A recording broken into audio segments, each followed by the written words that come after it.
Hey, Octavia. Hey, Nichelle. Sorry, I was trying to send a text message to the chat. Comment. Hey, Lee.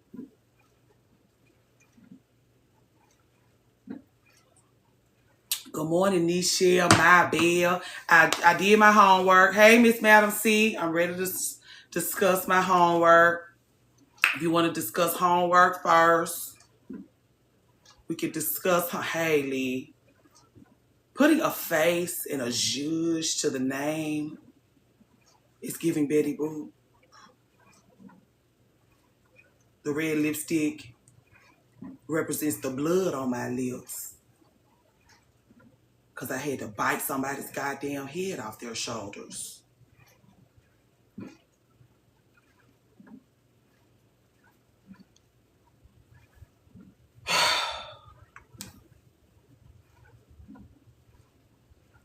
They made some changes to TikTok. We got to speak in code. We got to relocate.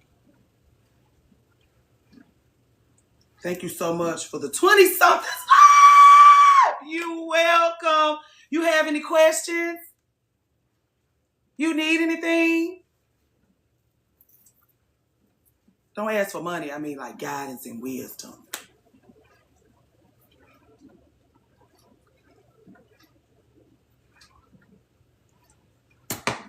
You cried like a baby.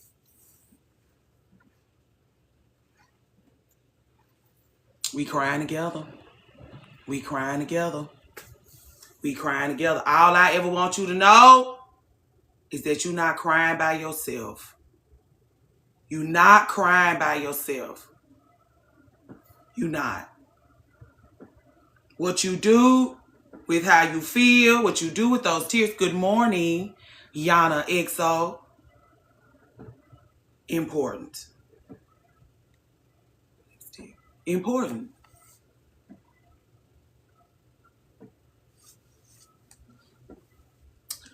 Y'all ready for the inclement weather? Are we nervous? Josephine Baker? Okay. Melanated Visionary. Good to see you. Hey, K Bailey 919. Y'all came in clicking. I appreciate y'all. I'm trying to get some things printed. Very Josephine Baker. Okay. Somebody said Betty Boop. Josephine Baker. Ooh, I didn't even set my thing up. I was so busy doing this stuff on my computer. Oh yeah, y'all, but they switching up on us. Ooh, Janice gonna come here and be like, ain't nowhere for me to flex. It ain't nowhere for me to flex. I can't flex at all. I'm gonna have to put something else in here because Janice be needing something to flex when she come in here. Oh Lord. Let's see. We'll take this. We'll take 2 of these. And thank you.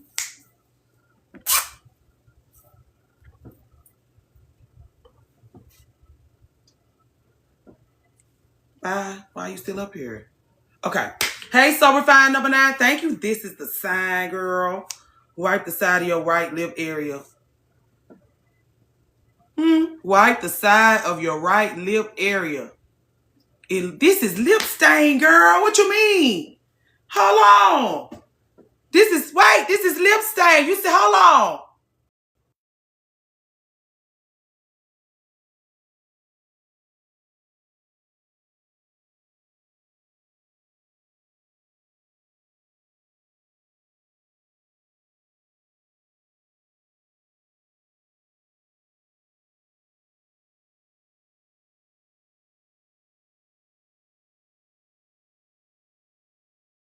Lip stain off of there is not like getting no lip gloss off. Maybe it is the lighting. Good morning, Dominique. Thank you, Nisha. I miss you so much. Then we finna get snow, girl. What are we gonna do? Oh, Lord. Thank you. They said no blue light. Ooh. I don't know, y'all. Hey, child. Anyway, hey, Naturally Rashida. I must have been gone when you came in. My bad. You are stunning. Do what makes you comfortable. You know that wasn't going. That was gonna terrorize me, girl. But you know you can't play with that red lip now. You don't know, but I miss me too. I don't know.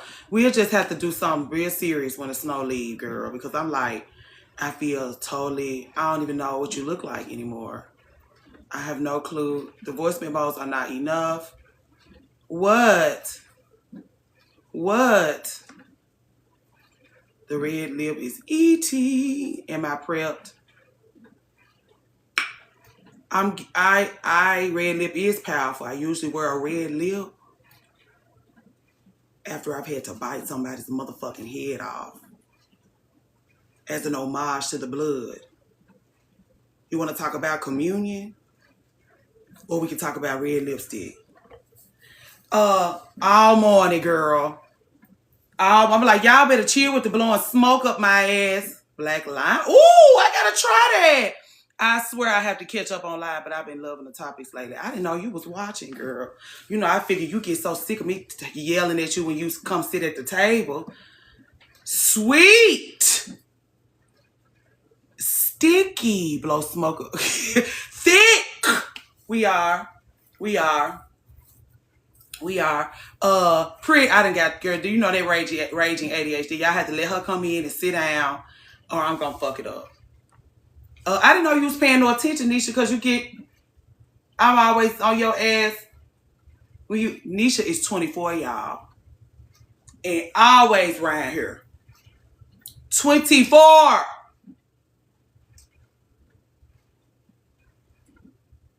So you already know what she gets when she gets over here at 24. I'm like, I miss you. She like, yeah, I know. Hey, Robin. Hey, Miss True Rose. If I see you with the black on, this our last day. I'm putting my colorful clothes back on tomorrow. Here's my problem. I'm going to tell the 28 to 32-year-olds, get your grieving done. Move those things out of your way so you can get doing all that talking. Day before the last day, some work would come upon me.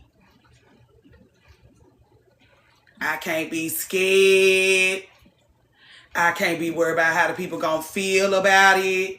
I gotta listen to my intuition. I have to put my mommy issues of wanting to fix people aside. And I gotta get to work. You had me in deep thought yesterday. I had to calm myself to the floor. And I've gotten to the point where now I have to extract folks who are unwilling or unable. Because a lot of times it's like, oh, well, she just can't. She just can't. You're not special. What you do with the things is what makes you special. You're not special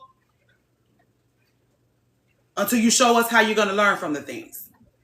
If you're just going to let the things happen, letting the things happen, do not get you those kind of special. We will feel sorry for you. We will cry with you. But then what? That said, calling myself to the carpet because I make excuses. I love women. I don't make excuses for men. I make excuses for women. I don't make excuses for men. I make excuses for her mom, she just doesn't get it. Oh, she's never had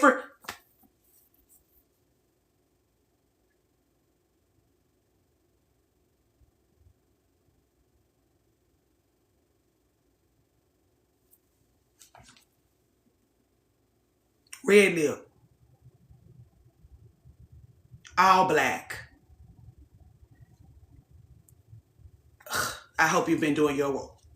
That's the one I've been. Please. That's going to stay up there. That's going to stay up there. That's going to stay up there. That's going to stay up there forever and ever. Amen. That's you too? Yeah. And it's people that you need to get out of your way. I'm so passionate about the people that you fucking need to get out of your way. I'm just gone. non-sleep. That dragon is wide awake. We have a sleepy dragon. We also have a dragon that's wide awake. We also have a king cobra. Beware. Beware. Beware. Because in a minute, we're not going to sit up and wait for y'all to wage war against us. We'll wage the war. Anyway, excuses are tools of incompetence. This is somebody who went to college, pledged a sorority, became a legendary pharmacist in her community, grow food. These are the things. When we put that coffee table book together, these are the things that she gonna remind us of.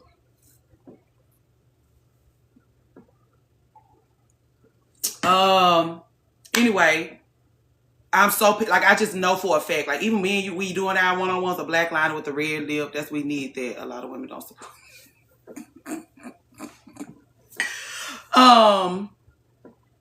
When we doing our one-on-ones, a lot of the times, one of the things that I learned is it's a lot of people that's just in y'all way. It's a lot of people that y'all deal with on a regular basis. I said that in the 32 to 28 to 32 video about, hey, Jillian, I always be getting caught up with what to call you. Because you just keep people around you because of time. And it's like, y'all got to kill that proximity so you can build your community. You got to get rid of, oh, we went to high school together. Oh, we was neighbors. Oh, well, our mamas are friends. Oh, we cousins. Oh, that's my mama. You got to get rid of that proximity thing so you can start building your community. And if you live off proximity and we trying to build a community, the first thing we're going to have to pay attention to when you get over here is, because if you can just, because people do live off proximity. They don't do no work. They don't do no growing. They don't do no genuine connecting. Hey, Crystal. They just live off proximity. If they live off proximity, you're going to immediately be able to tell when you're trying to build community with them. Because it's just going to always be a little off. I hope you are well today. Did you get your car situated, girl? Because they've been terrorizing you. Anyway, y'all just be having people around y'all taking, stealing from y'all. It ain't even taking, stealing from y'all. Y'all just stand there and y'all let the people steal from y'all and then y'all leave. And it's just because of their proximity to you. And it's like, you're going to eventually have to get to a point where you're going to have to nip that shit in the bud. Thank you, Dominique. You're going to have to get rid of your fear and your discomfort around it. As a woman, if you give it a look, that's why I said wear your all black. Wear your all black. And when you leave and you feeling drained, you wonder why. Because even like the next day, you might feel a little icky, but you're going to have so much more bandwidth. Because that's what happens when y'all start clearing things out.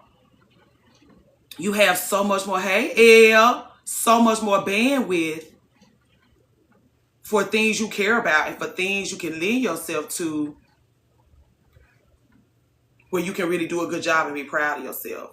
If you ran through, because you have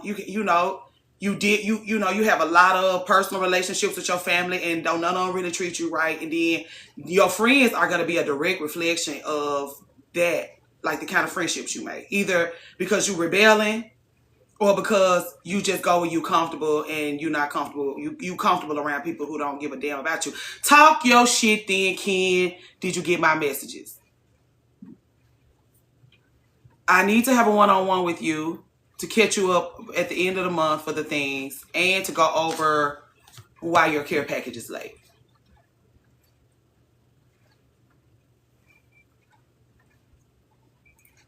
Please go on the Patreon and let me know. Thank you. What your availability is. I'm flexible. Please let me know. I got to get on that line with you. Okay. I was just wondering. Okay, we'll talk. We'll talk. What else?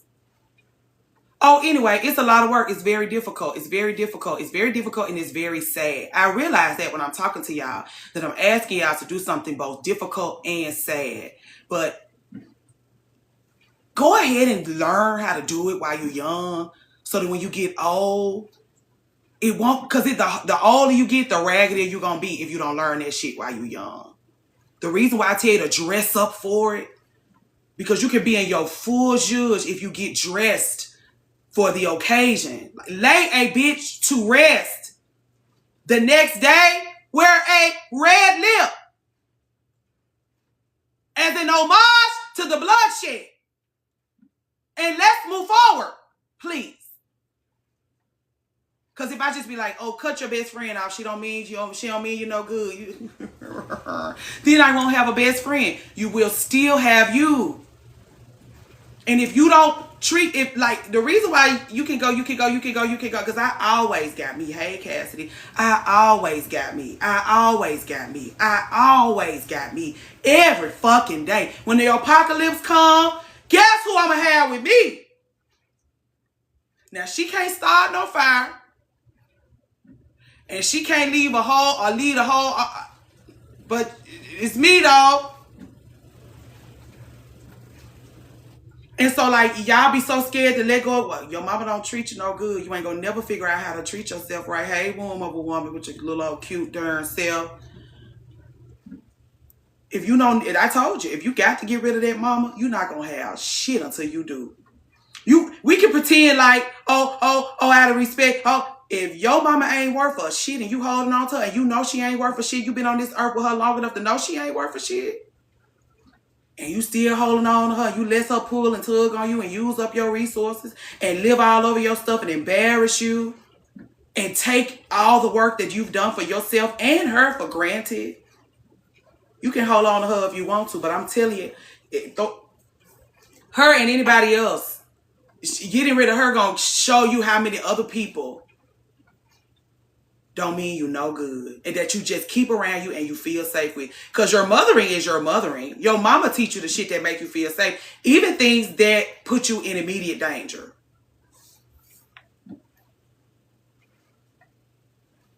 You want to just talk about lip gloss?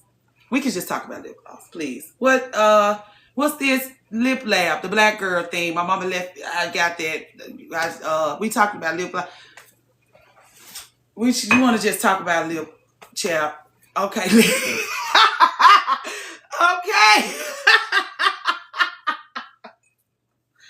I told y'all the lip bar. I told y'all. I talked to the daughters and the moms. I know what you're going through. And the reason why the moms talk to me is because they've always aspired to have the kind of relationship that me and my mama have, but they don't want to be called to the carpet. And it's like, this is not mothering. One of the elders that I made cry, I was like, let's go back in time and remind you how you learned love was expressed. I'm telling you how your daughter feels about how you're presenting. Like, you think, well, I'm her mom. This is not mothering. Because the things that make her feel safe put her in danger because of your mothering and your love, girl. You gotta chill. She don't know what to do with herself. And it's like, then somebody come into her life and show her gentleness and love much differently than you ever have, whether it's just a fellow woman on the street, and she is uncomfortable. She doesn't have her trust. She don't know what to do. She thinks they after her. They think she thinks that this is a manipulation. Tasha elevated. Hey. She thinks it's a manipulation tactic. When we come into each other's lives and we immediately started pulling and tugging on each other's heartstrings, we get nervous. Like, what the fuck do you want? No, what do you want? And it's like, I would like to pull and tug on your heartstrings a little bit. That's what we do for each other. That's what makes us all warm, loving, and fabulous. Don't let her ride your man. Then break up with him. If you can't be a lovely lady alongside a lovely lady, and your man can't sit over there without rubbing his penis up against the table because he's so turned on, get a new man. The biggest lie my mom fed me was that no one would love me as much as her. And I had to just tell you don't know love. Imagine you raising your daughters to believe that, and you don't actually know love. You don't know love, because when your daughter is faced with it, it's a stranger to her. She don't know what to do with it. She don't know how to handle herself. She don't know what to do with it. She don't know how to handle herself. And what she gonna show us is she don't know what to do with it, and she don't know how to handle herself. That's why when those girls run off into the distance with a husband, and you know that man ain't worth for shit, and she giving up friendship and love and forever and connectedness and community and every Wednesday drinking liquor and talking shit at the table with you for him, it's like, oh, got it. Got it. Hate that for you. She's jealous of you. Oh, no, I'm not. You don't even know you don't have nothing. Hey, lady. You know you don't have nothing nobody want, girl. That little ragged ass piece of shit ass man. Don't nobody want that but you. You're not even self-aware enough to know that it's the loving that you've received. Anyway, I learned these things from these one-on-ones with y'all. I learned these things from being a hairstylist all those years. You know, those mamas come and they bring their daughters, and daughters come and they bring their mamas. And I get in everybody's business. I get in everybody. She said she didn't like the trip. We had a fab, those moms. We had a good time. Well, she didn't have no good time. It was, you got on her nerves the whole time. You need to stop inviting her on vacation because you're driving her up the wall.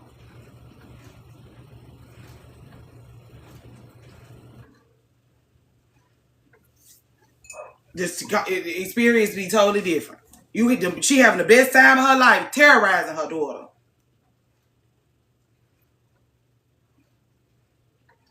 My mama had that bad. I wish for a long time I could talk with her. I realized 5 years ago you don't know her.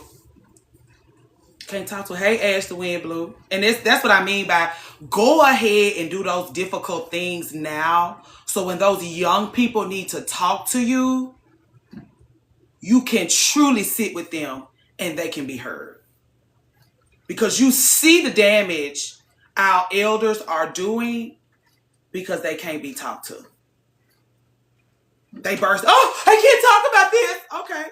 Well, don't summon me then. Don't have no problems with anything that I'm doing. If the work that I'm doing, I'm coming back to you, I'm bringing it to you, and I'm trying to have a real, hey, Mookies, I'm trying to have a real conversation with you about the work that's being done, and you can't even you can't even hear it.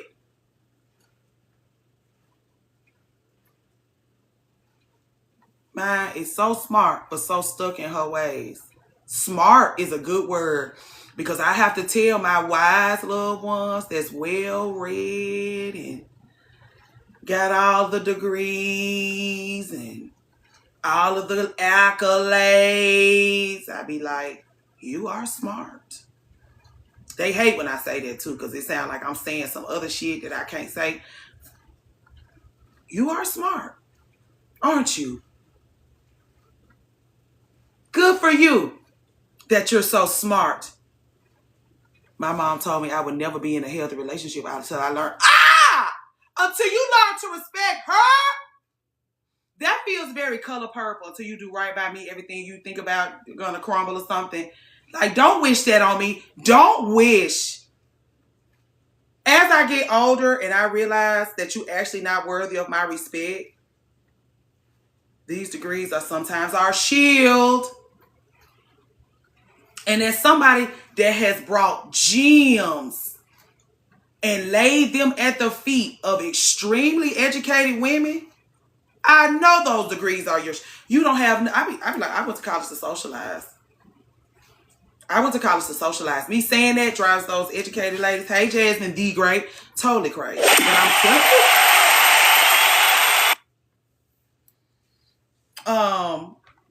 That's my favorite one. That's it. It's going down in history as the best one ever. It's just very there. It's very Aries Taurus. That's the one.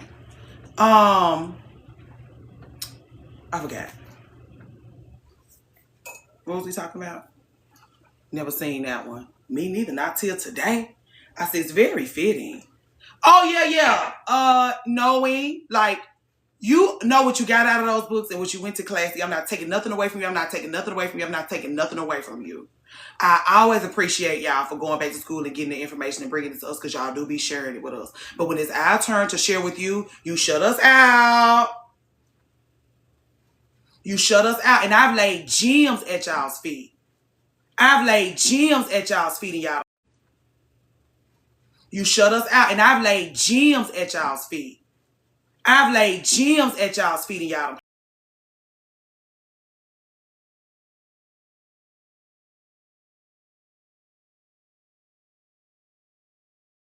Play. Hey, Carl. So, yeah, how we do apologize. My man, I already been over your house and everybody. Well, you need to slow down, please. When I was just trying to go and send a message, I see it's a blue dot by your name with a question else. I'm like, nigga, I could have sworn like I've been over there. I've been over there already. No, well, are you? What's going on? Yeah, anyway, I know you probably got that fulfilled by now. No, I'm sitting at the door waiting for you. I'm so sorry. Please don't do this. Like, don't tell you that. Okay, well, I'm sitting in the dining room, in the kitchen. I'm sitting not at the door.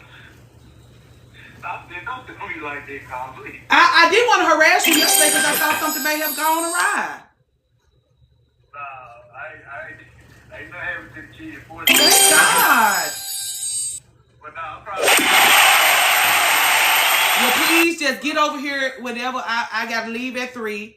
Please get over here when you can. I'm sitting right here. Okay, look, Carl. Did you have a preference?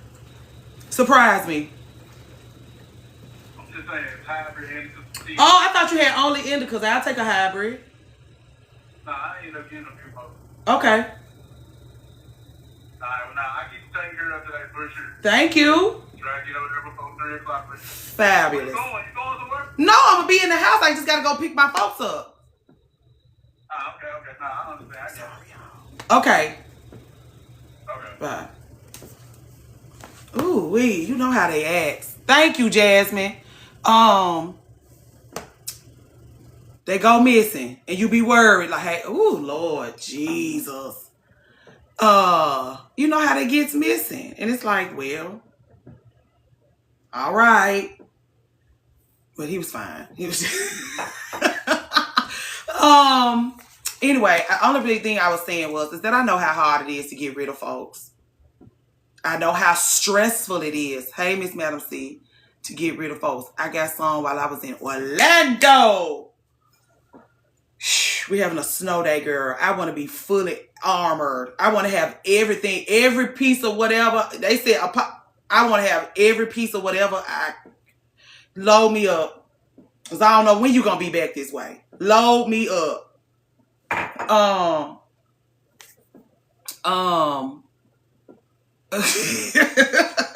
Stock up on everything. Yeah. And I don't play that. Like, when people come stay at my house, I rolled it out. Well, how would you like it? Blah, blah, blah. What is it? Would you like, I can put something else in here for sleep, which can make you a little guy. What can I do for you? And so I have to be straight. I really enjoy the way you speak so eloquently. Lord, I always make sure to stop in for some good vibes. You so sweet. I got to hold that to my Ooh, I know that's right. Hey, Dale Small. Here's the thing. I feel like I'm so country and all over the place because I actually have friends who speak eloquently.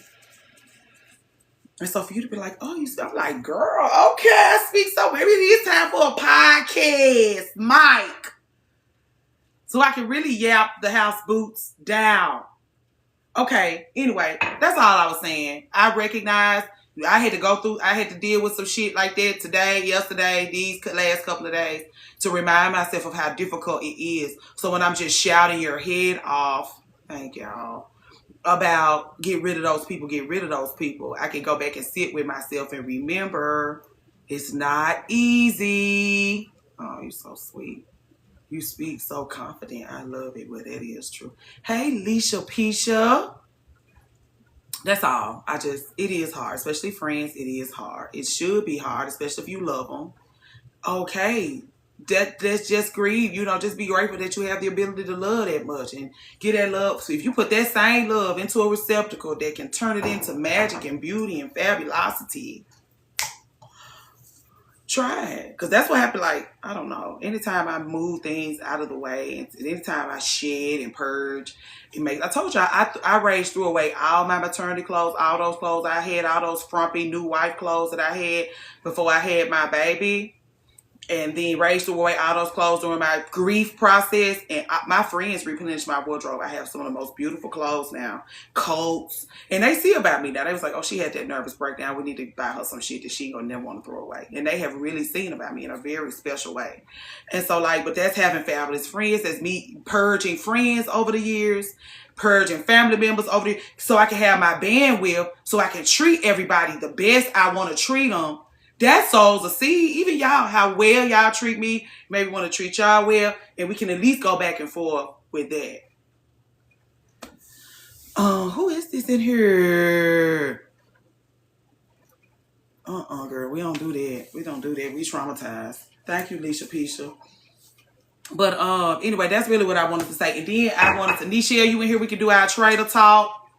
That was really just I want to say. Y'all said the red lip.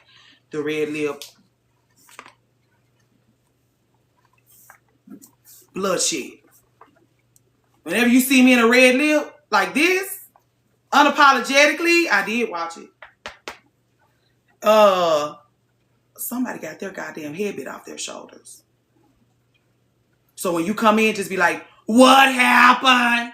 And we'll discuss it if it's discussable. Thoughts on Lisa? I don't hate her anymore. I had to bite somebody's goddamn head off their shoulders. You're not going to be exploitative. You're not going to be exploitative. You're not going to use your proximity to exploit.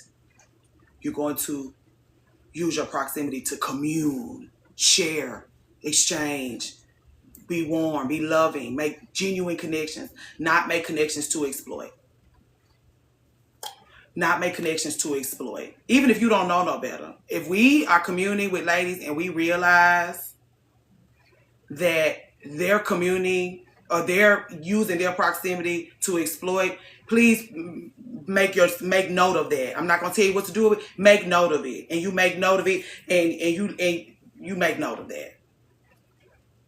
Because people come through the door, proximity and community do this right here. Every day, and do this right here. It's never separate. It's never separate. The reason why is because if you separate these things, exploitation can get in. Keep these together. Don't let them come loose. Keep them together. That way, when you have come upon somebody that's got exploitation washed all over them, you will be able to notice. You will. That's in your relationships. That's in dating. That's in family. Do it like this. Be unapologetic about it. Thank you. I actually don't hate Lisa in this arena. Especially because of how it's going for her. This last episode, I was gagging because she was just uncomfortable. She was squirming the whole episode. Maybe that's why I don't hate her anymore. Because the squirming that I wanted to see her do in Beverly Hills, she's doing it in this castle. Squirming. They're terrorizing her because, oh my God. And I did suspect that Lisa would be the first traitor to be found out because she's so smug. That's what I really wanted to say, Nichelle. She's smug. And that's what gave her away. Because first of all, she's so lazy in her dress. Look how beautiful Dorinda be looking. Dorinda's at work. Dorinda is... I told you those girls that dress for work. Candace, a traitor dressing for work. Hey, Georgia Peach. Candace is a traitor and she's dressing for work. And then Raglass Lisa Rinna got on a motorcycle jacket. Hey, Lioness, Queen 10.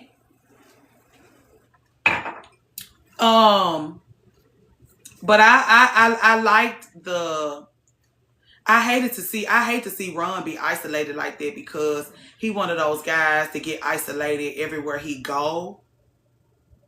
Thank you, Janice. He get isolated. He get isolated everywhere he go because he's not a typical black guy. So the black folks don't really know what to do with him. He's not, he's his own man. He's his own kind of thing. You could tell he got all of these eclectic influences, but he don't fit in. Like he's an introvert.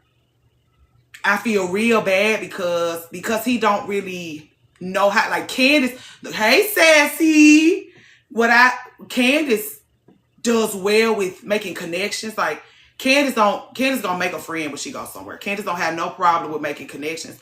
And so Candace can kind of weave in and out in a very graceful way and not really be discovered. Though, looked into Lisa Rinna. He was like, this is how you usually are. This is how you be in with us. We don't have trust. Something's going on with you, girl. What else? I had a brain fart.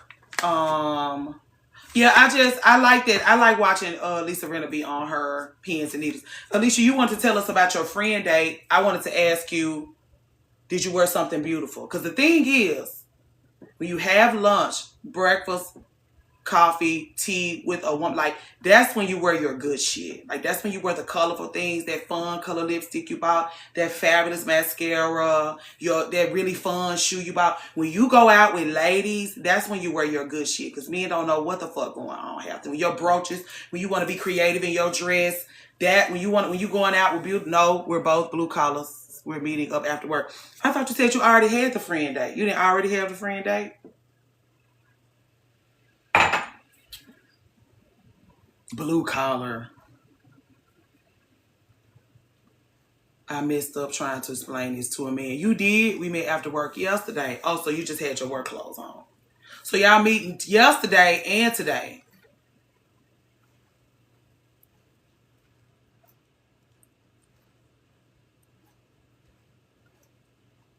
She brought you a gift.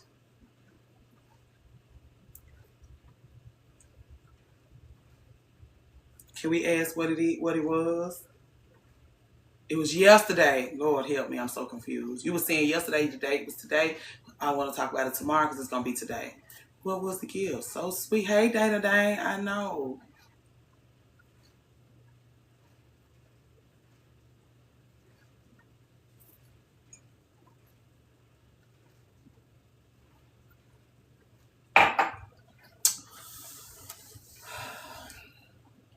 She's a painter, and she gave me a few prints.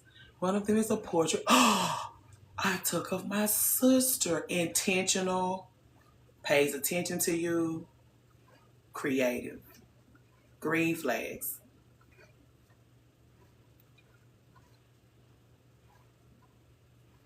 Extended her hand out to you in the spirit of friendship and led with creativity, care, and intentionality.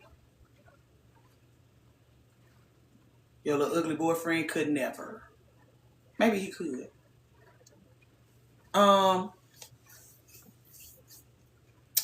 Okay, Detroit Red Pop. I do too. I love women. I can't wait to make friends in real life again. Was super non-judgmental about my drama. Y'all, we got a tap. Need to get to, oh yeah, y'all. Oh Lord. Oh Jesus. What time is it? How long we been on here?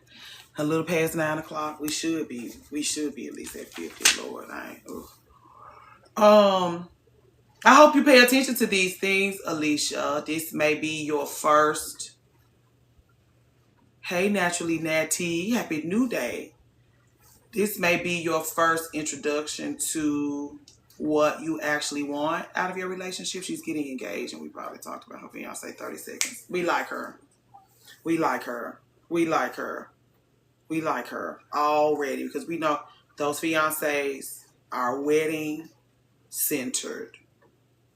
Wedding centered. Nobody talks about wedding centered. They only talk about mom centered, dad centered, marriage centered, blah, blah, blah.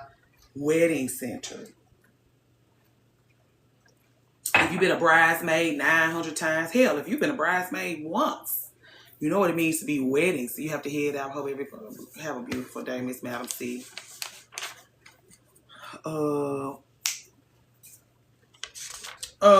Hey Kim.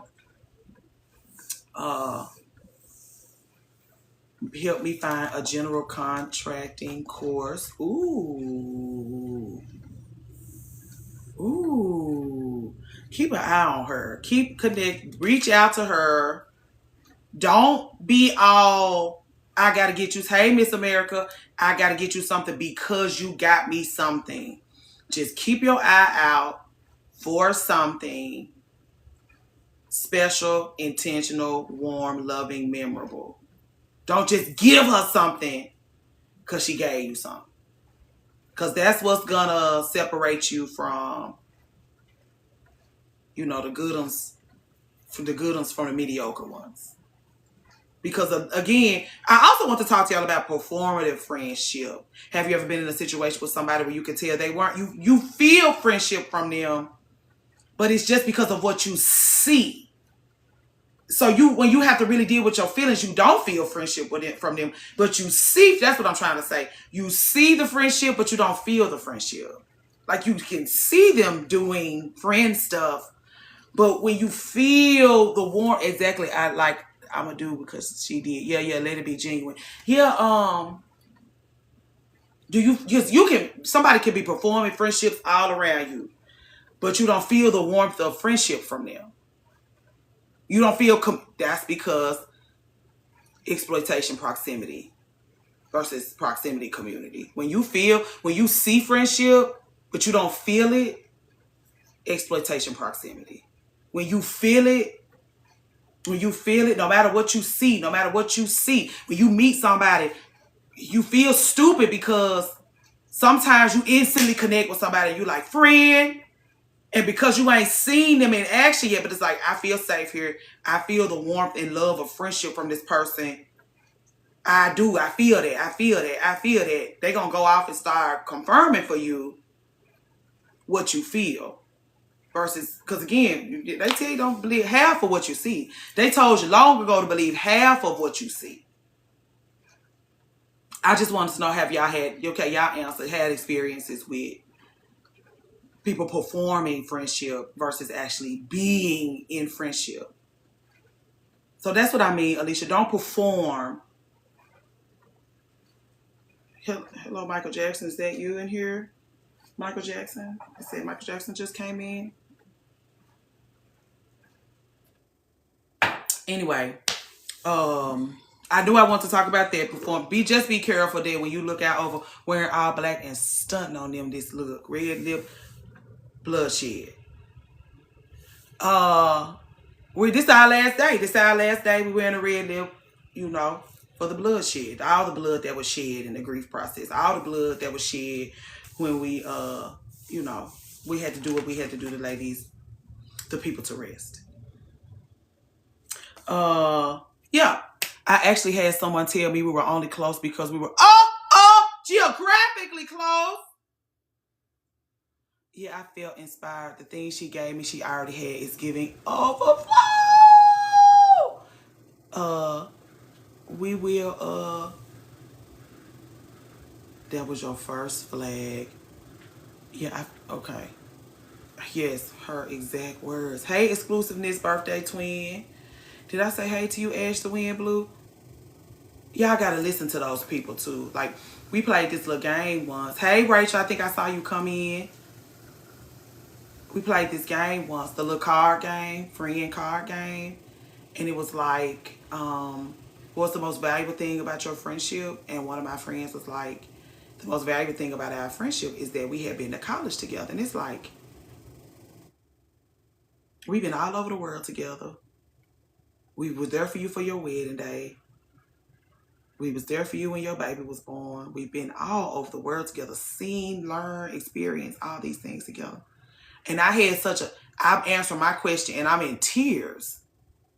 I feel like an emotional fool because she also told me my memory was dangerous because I remember a lot of things. Your good memory is dangerous for people that want to be able to get away with shit. Okay, as the wind blew.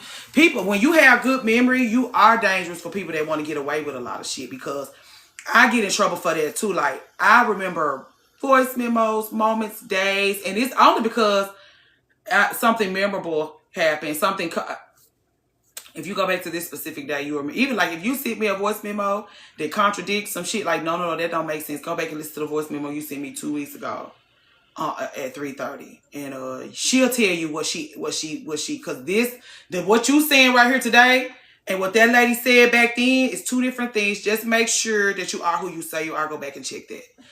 The axe forgets, but the tree remembers. Ooh. When we get ready to put our coffee table book together, we'll be calling you Miss America. Accused me of recording her because I could recall a conversation. I do have a stunning recorder. I do have a fabulous. My sister's memory is sharp too. I forget everything, and it's part of why I sold to yourself. Whenever I pull receipts, I'm being hostile. It is hostile because of how it feels. Not my words heard or somewhere. I know, but you going out and learning and listening and absorbing and using those things to make you wiser has made us wiser. We're going to give you credit. You just bring the credit from the people you got it from, and we'll make sure that everybody get what they need. But you brought us that. Oh, that's good. Yeah, that you being, and those are the things you learn to keep yourself safe. Even having a sharp memory, having stunning pattern recognition skills. These are things you've developed to keep you safe. We can call them weapons if you would like. If I'm going to use my pattern recognition skills to chop your motherfucking head off, so be it. If I'm going to use my stunning memory to chop your goddamn head off your shoulders, hooray for me. Fine, if it feels hostile, call it a weapon. Call it a weapon. I'm grateful that my experiences and my wisdom will provide me with the weapons I would need to keep me safe. Hate that for you, because anytime somebody tell you that something you using to keep you safe is violent, hostile, you being messy, you being this, you doing this, that's because you not having that keeps them safe. And they would rather them be safe than you. This is what I mean by you can't tell me your people mean you no good. Even the things you want to forget. Even the things you want to forget. When the first couple of months in therapy, I spent begging her to fix my brain. I used to just get in therapy and weep because please fix me. I see and feel too much. Please help. And she was like, I can't help you with that. You want to get doped up? That's the only way. You want to get doped up? And she was like, you come to therapy so honest. There's so many things I could tell y'all about the friendship I actually had to go to therapy. We probably done heard it in one font or another, girl. We've been down through there. That's why they tell us we're not capable of communing in an authentic way because of the ways that we have violated each other. But I spent all that time trying to get her to fix me. And she was like, you bring so much honesty and authenticity to our conversations, to your sessions. I call them our conversations. And I will be doing you and the people you keep close a disservice if I shut that off. This is my signature look, you say.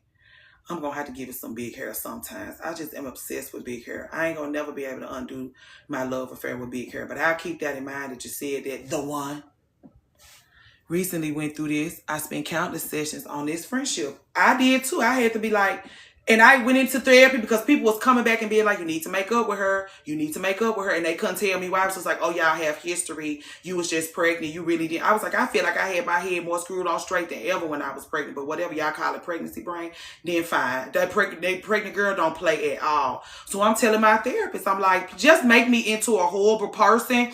I laid it all out for her, even the ways that I went wrong. I said, please just make me into a horrible person. So when I go back over here and explain myself to these people, I can just tell them, I'm horrible for this. Leave me alone. It changed my life forever, honestly, because now I'm scared of getting that close. Destiny. All my childhood friends were actually my bullies in retrospect. Destiny. Destiny, let's do this right quick.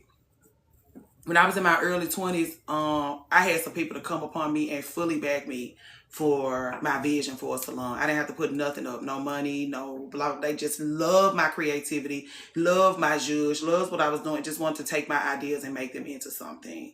I was so excited about that I did not properly vet them. I just dove in head first with all of my creativity, all my love, all my passion. Very shortly after we got up and running, I learned that I did not properly vet these people, that I had put something so delicate, precious to me, in their hands. I was so busy sharing my wealth and creativity that I didn't even notice that I was sharing it with folks that didn't know what to do with it. When I realized that, I did my due diligence, packed my shit, cut ties. I feel like a shitbag for a long time. It's like, you can't hold on to nothing. You can't hold on to nothing. No, you're not properly vetting the things that you want to keep close. Anyway, here we are. 10 years later exactly. I have something else in my possession that I am deeply passionate about. I've been fully backed. 2 things I'm doing. Re-vetting every person that existed in my life before this came upon me, and thoroughly looking into, down to their big 3. Are we gonna, is this a good fit? Down to the everything, every single thing. Because now that I know how I show up to things and what can happen, I have to take better care of my experience by doing my work on the front end. I had so much empathy for her story that I betrayed myself. We all have, that was your baby bird. What would you have done differently specifically? Ask more questions. Did some just basic Googling. Looked at some paperwork, sat in some meetings, felt privy to phone calls that were taking place about me and something so precious, and not just worried about, is this the right color red for the door? I don't like that red. I'm so busy, like, I don't like this red. Can we do another red? I don't like this red. Can we do another red? I don't like how this color clashes with the gray. I need something that the gray and the red work. I'm so busy worried about paint. I'm so busy worried about how it looks that I'm not focused on how it feels.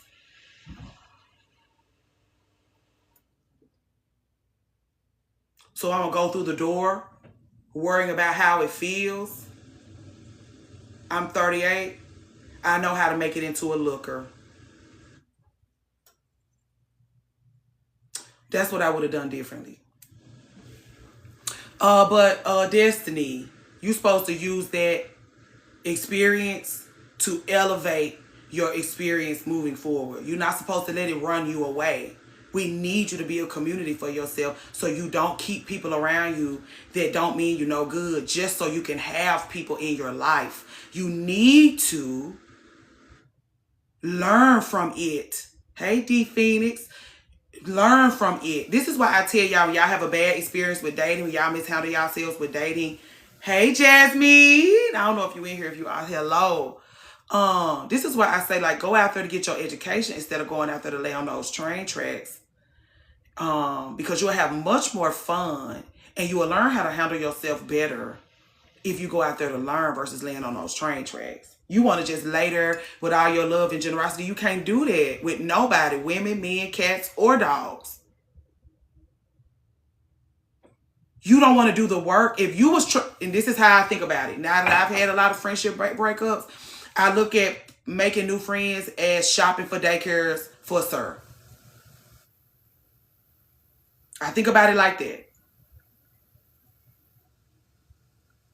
Teachers, nurturers, lovers, creators, people who enjoy color and who have to be, you know, patient and who are deserving of patience. And I think about it like shopping for a daycare. I usually do a good job with that. But you're not taking the time, girl, I'm 43 and relearning how to choose friends. You got to learn that. Because, and again, the solution is just to be a fabulous friend to yourself.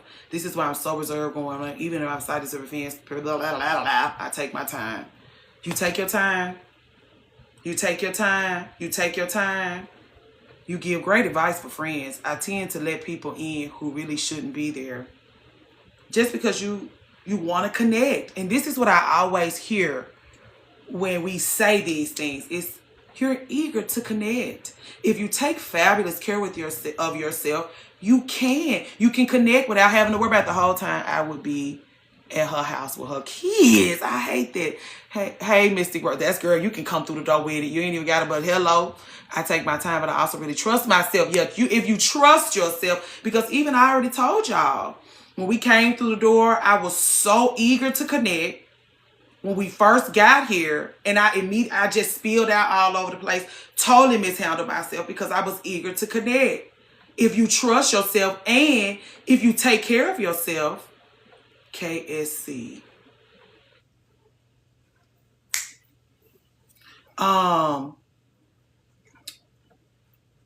You're a safe place to land, even if you do like, oh, I really like this lady. I want to connect with her. If she has a different agenda, you can come out of there and be like, okay, that wasn't what I expected it. I'm disappointed. I kind of was a little bit too overzealous. But, oh, Lord. I think too, it's because we weren't taught a healthy way of vetting. Never taught that. Never taught how to vet. Because if our mamas didn't vet their friends. Most moms, when those girls talk to us about how they don't know how to, like, when I be like, you're not supposed to be talking to your friends about your friends like this. Like, if you snarking out too much about somebody, that's not your friend. You're not her friend. That's not your friend. I speak highly about, I can't even think, like, what would I say? What would I say? Like, if it's not what would I say when you're talking about your friends, you're not talking about your friends. If you're not singing their praises and blowing smoke up their ass and preaching the gospel of and selling Girl Scout cookies for them, that ain't none of your friend and you ain't no friend to her. And we talked about this. You deserve to have people that love being around you and that you love being around. Your friends deserve to bring you joy.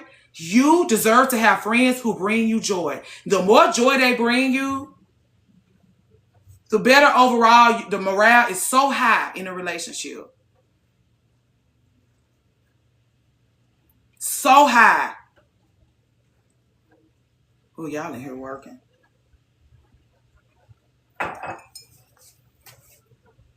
So anyway, when our mamas don't do nothing but sit on the phone, my first bully was my mama. So the colored feminine so that colored the feminine relationships in my life.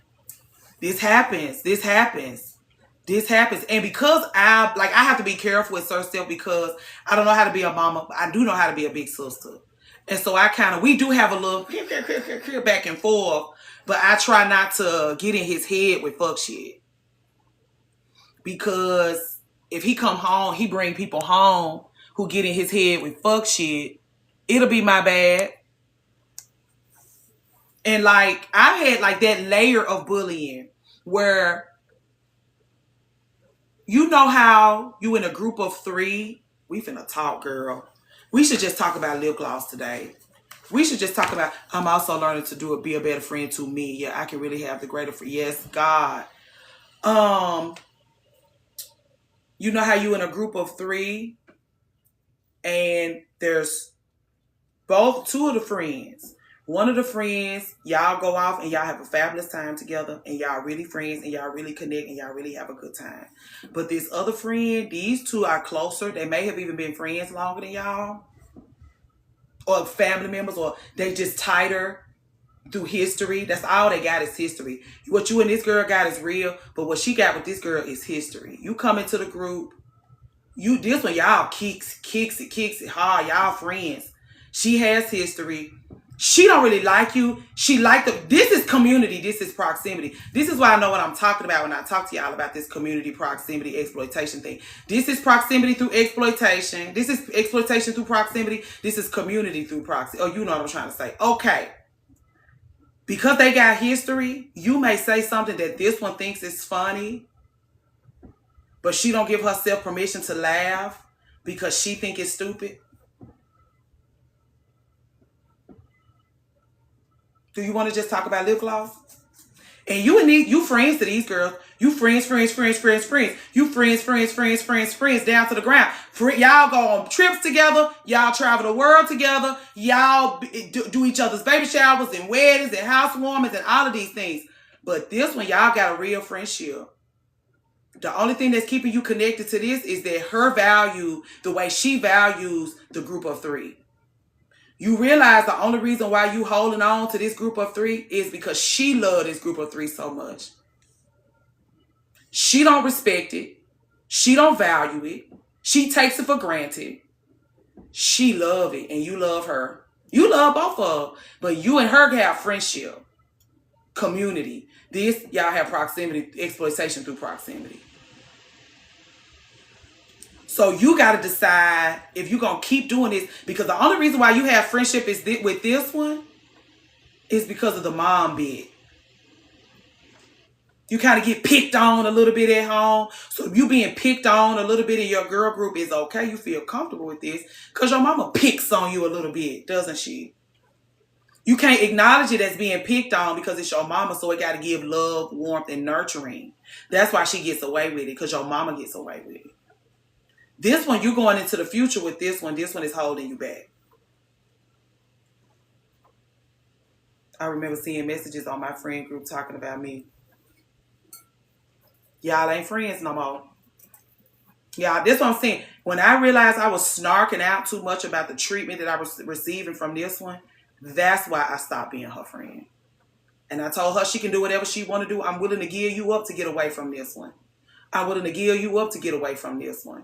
Got away from this one, brought me and this one way closer together. We had to have some serious knockdown, drag out conversations, apologize, be clear, because this one right here was keeping up so much foolishness. Driving a wedge between us, if you will.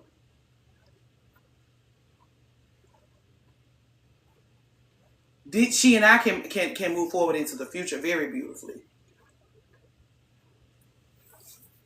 So yeah. That's that mom thing. You get mixed up, and then like because y'all be bridesmaids in each other's weddings and godmothers to each other's kids, y'all think that's supposed to tether y'all together. And it's like the way you treat me. Listen to me. The way you treat me will tether me to you. You don't need stuff. You don't need lies. You don't need history. Good morning, Vita Visionary. The way you treat me. Hey, Monet Eloise, I'm learning to place myself in environments where I am not valued as I value. I'm learning not to. Thank you for doing this. Thank you for doing this. Thank you for doing this. I got my godmother card revoked. I don't give a damn about that godmother shit. Be a good mama and shut the fuck up. Leave me alone. I done dumped so many women who done made me godmothers to their kids. They want me to labor on their behalf. Like, you gonna buy, I ain't got to worry about the birthday gift. I know you gonna buy a fabulous birthday gift. I can drop them off at your, keep that child, girl. I've gone through the necessary things to hear that part of myself, but it's constant work. It's constant work every day. Real talk. Anyway, That's what I realized. Like when I take inventory of my relationships, the people who treat me the best, I treat the best. I treat them the best. They treat me the best. I treat them the best. They treat me the best. That's why I be like tenfold, y'all. Hey, Boogie. And then it's people who like treat you okay sometimes. That's a mind fuck. Especially you ain't got nothing but love to give. The label that other women expect is so off-putting.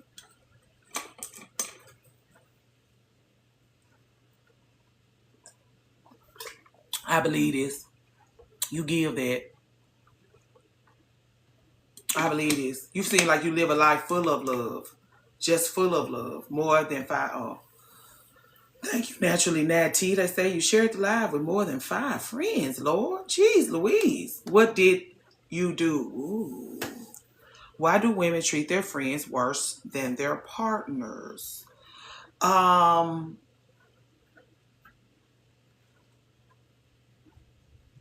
We're easier to mistreat than men, wouldn't you say? We come through the door hard first. Hey, that's we passionate, compassionate, emotional. We overgive, we overpresent, we overplay our parts. It's easy to hurt a person. Hey, Coach T, when they show up like that, men are withholding and violent. You know, some were taught to value romantic relationships more than friendships. That's a good answer, too. Women definitely hold each other more accountable than our partners. I happen to do the opposite. Yeah, men don't put up with that shit. Women get a lot more grace from me than men do. But it's still dangerous because women expect grace from me because they share so much with me. And so it's like, I've cried with you. I understand you. And so because I have shown you how much I actually understand your experience, you use that as a get out of jail free card. And bitch, I will still set you out by the curb. Because we have all been mishandled. We are worthy of being understood. But ain't nobody just gonna keep putting up with your fuck shit because you've been down through there. We've all been down through there. That's what I'm saying. I have to remember, because I could have stayed small. I could have stayed ignorant. Hey, Neil Bear. I could have stayed ignorant. I chose not to. I chose to get my shit together, get my head screwed on straight.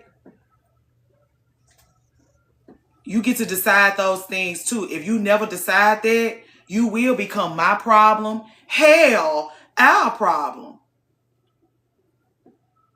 If you don't get your shit together. And so it starts, like I said, when you are seeing, you got to make sure your inner circle has been properly vetted. When I did that beauty shop bid, I needed to take inventory of my inner circle before I took that on so that I could have longevity.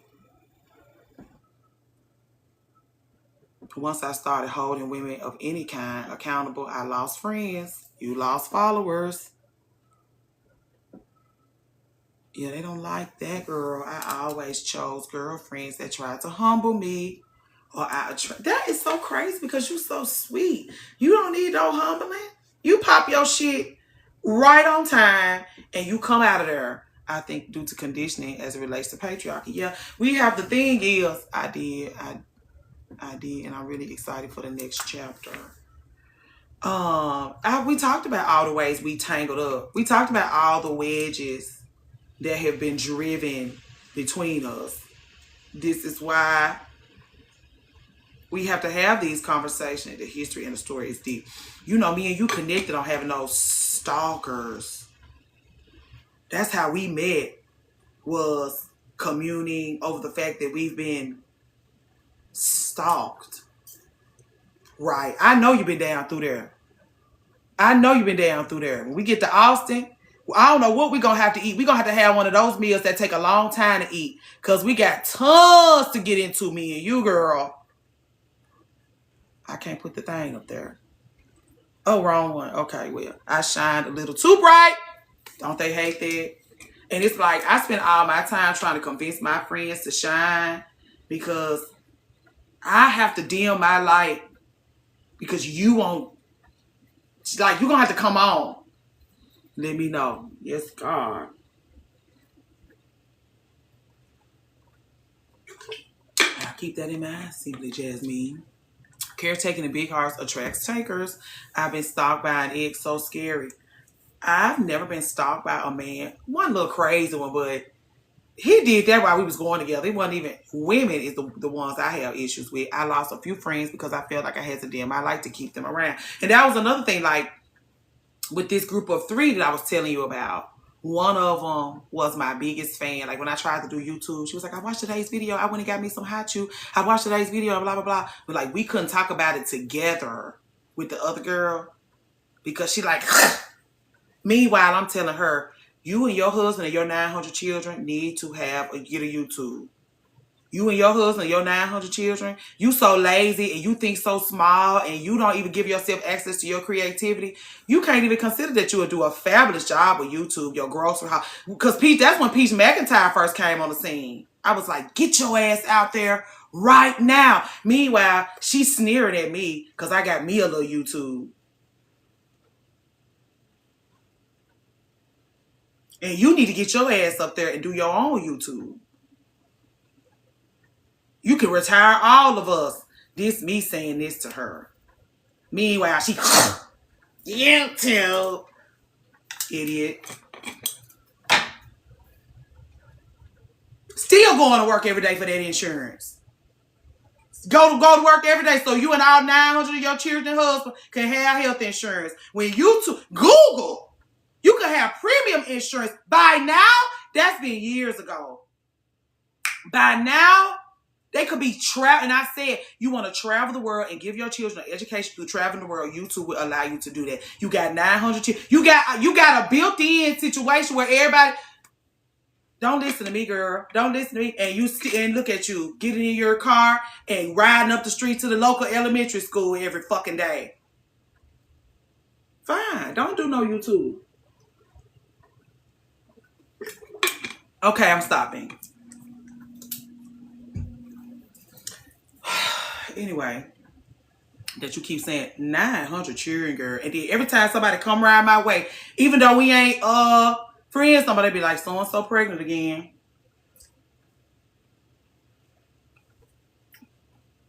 So-and-so them pregnant. So we actually on that baby number 901. I'm talking to you. Sorry. 901, girl.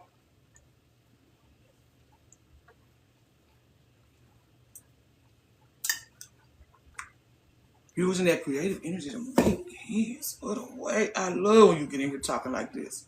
I love when you come in here talking this sweet talk. Did the friendship? All friendship breakups hurt. You will feel your relief, but they will hurt. You don't realize how much you cared about the little stupid girl till you stop dealing with her. It will hurt. It will remind you when you got your black on, when you got your red lips, because you've had to bite her goddamn head off her shoulders. Your heart is still broken. Your heart gets to be broken. I said it is not worth it. No friendship, no connections that you make will be worth it unless you're willing to get your goddamn heart broke.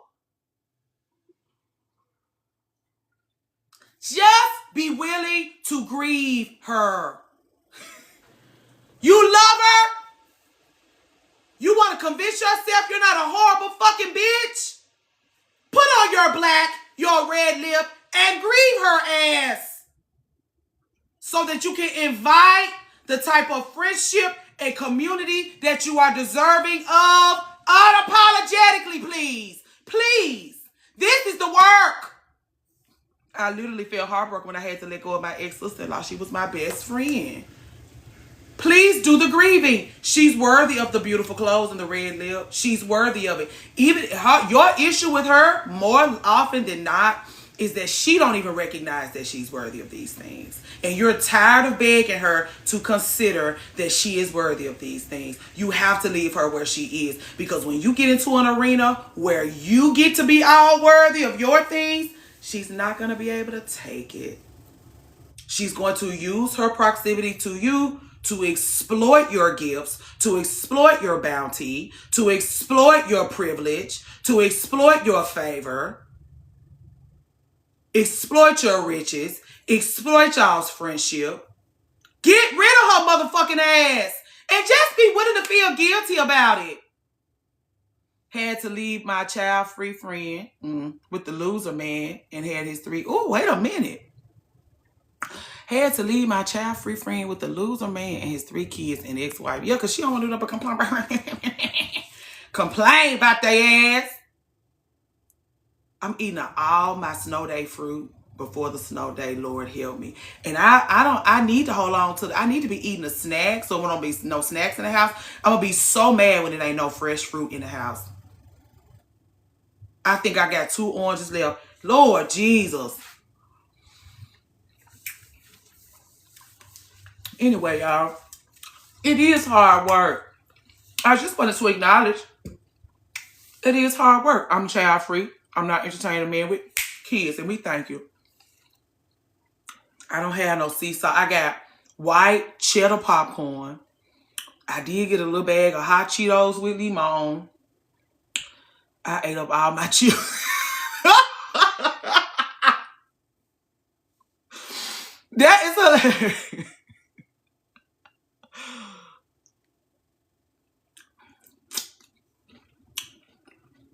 No real career prospect. Lord. A woman catfished you. Wait! At least it's fruit. I know. Somebody got catfished? If he ain't child free, he not the one for me. Bars. If he ain't child free, he's not the one for me. Yo, this is why I be like, let's touch grass. Because when I be doing those one-on-ones, y'all are too tight. Too tight on this internet with people y'all ain't never met before. Too tight on this internet. That's why we're going outdoors. We're going on hot girl walks. We going to lunch. We're figuring the things out. Because I talk to so many women that's like, my best friend live in Canada. I'm like, how y'all do that? Oh, we met in Clubhouse. What?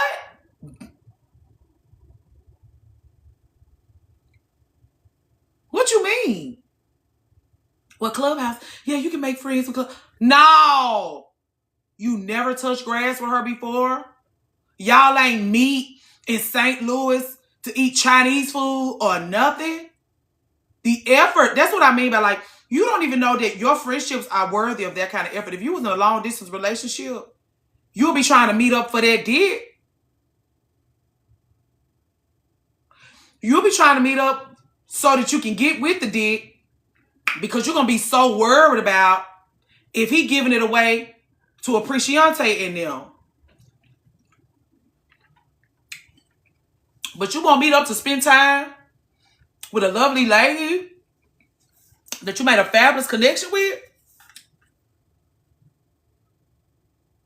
I was like, we got to go outside. We have to get outside. I met a friend online too. She's in Canada, but we met a few times before. I appreciate this too because something about us making friends with those people in Canada and never seeing them in person is just, it don't work for me. Between the two of y'all, ain't nobody got a passport. Break up. If you got a friend in another country and between the two of y'all, ain't neither one of y'all got no passport, break up. Because y'all can't get no work done, no way. Great people online as well. Yeah, but did you take it off the internet? 10 minutes from the border, who need me to pull up? Coach T, we appreciate this.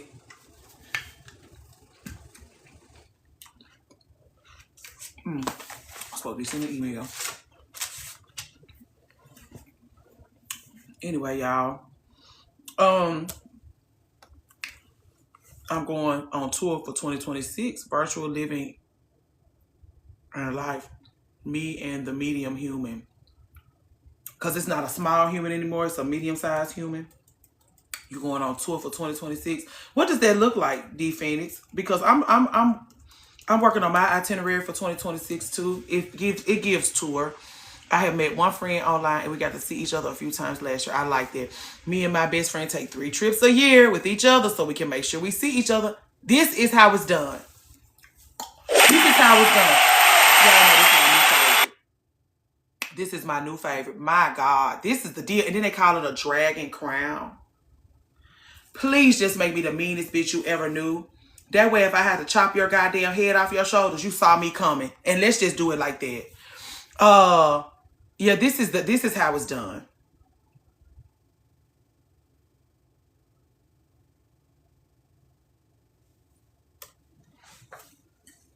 Oh, the battery is sufficiently charged. I only had 30% battery when I came up here. I was like, they're gonna cuss me out. We go to each other's. Oh, this is how it's done. Lead us. Lead us. Lead us. We'll figure it out. This is who we want touching our food. The intentionality that she puts into everything that's valuable to her. This is who we want touching our food. Pay attention to things like this when you're vetting. Been friends since we were 8 years old. Maintenance, and then they're growing up together. This is what I mean. Instead of valuing those friendships that you made in your childhood so much because y'all made them in y'all's childhood, pay attention to if you're actually growing up. Because growing up together does not mean going to elementary school and middle school and high school together and then staying friends in college and then being bridesmaids. Growing up together.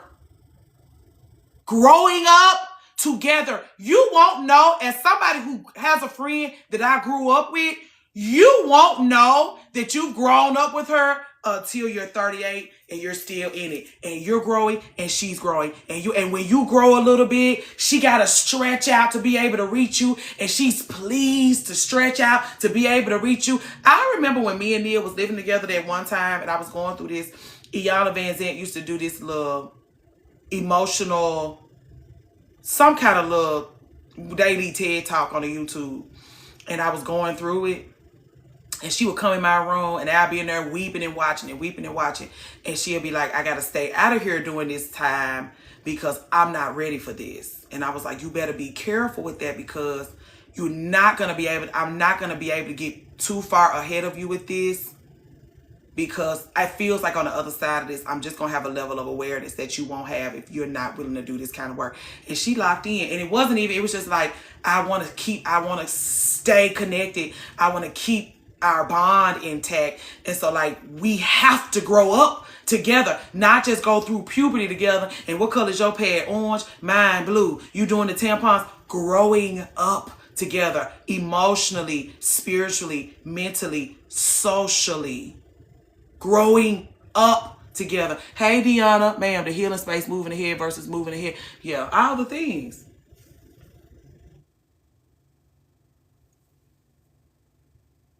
And so, be willing to grow up together. The willingness to grow up together is what keeps things tight. Because if you can feel like, this is why I be like, married ladies are behind single ladies socially. Like, not socially, emotionally, something. They just slightly, they let getting engaged kind of arrest their development a little bit. And single women don't have that luxury. We can all make money, but can we heal our correct developmentally? It's like you really, even women who've been divorced, leaps and bounds ahead of most women. That's why I be like, your willingness to leave is what gives you your power. Like your willingness to jump up and leave really makes you so powerful. And I just have been with women through marriage, divorce, engagement, pining after a husband. And what emerges from divorce with women is just really something to marvel at. But it's that bold, being bold and authentic, that makes that such a something. It makes it something to marvel at. But that's what with being willing to go through stuff. It does. It refines us in a weird way. I hate to say that, but it does. You see how clumsy and goofy people are that ain't willing to go through nothing. That's why I be like, if you let old age set in and you don't really consider all that you've been through and all that your daughter's gonna have to go through to move y'all forward and all of that, you're gonna be ragged as hell when you get old. Ain't nobody gonna want to be around you. You're gonna be bursting into tears every time somebody wanna move us forward, because you can't look in the mirror.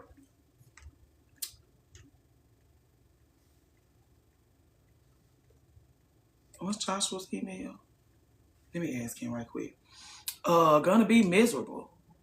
Yeah. Lilith has joined us. Excuse me.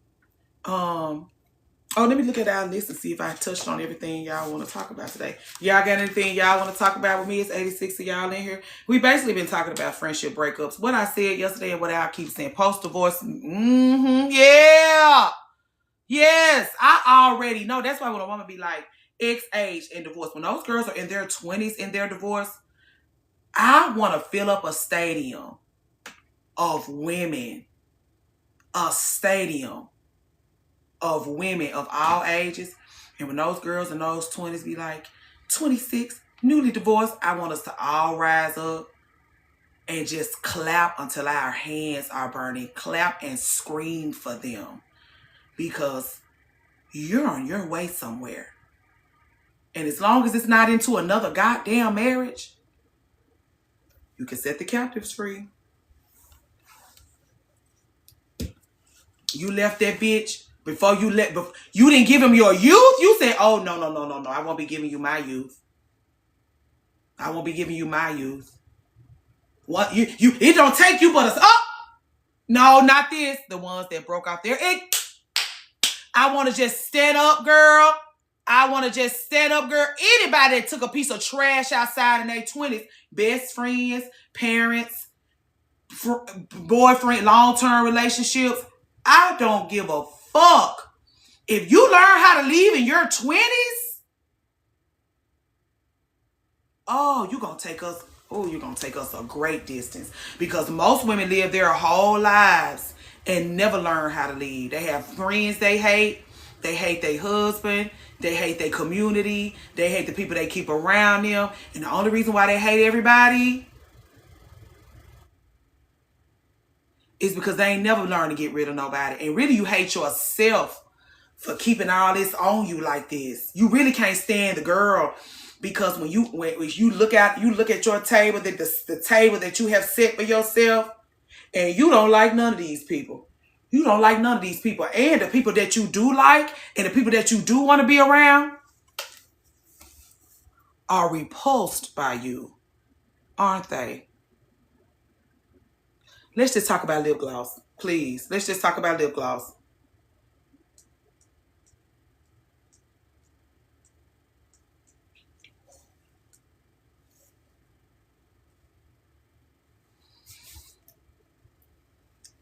What?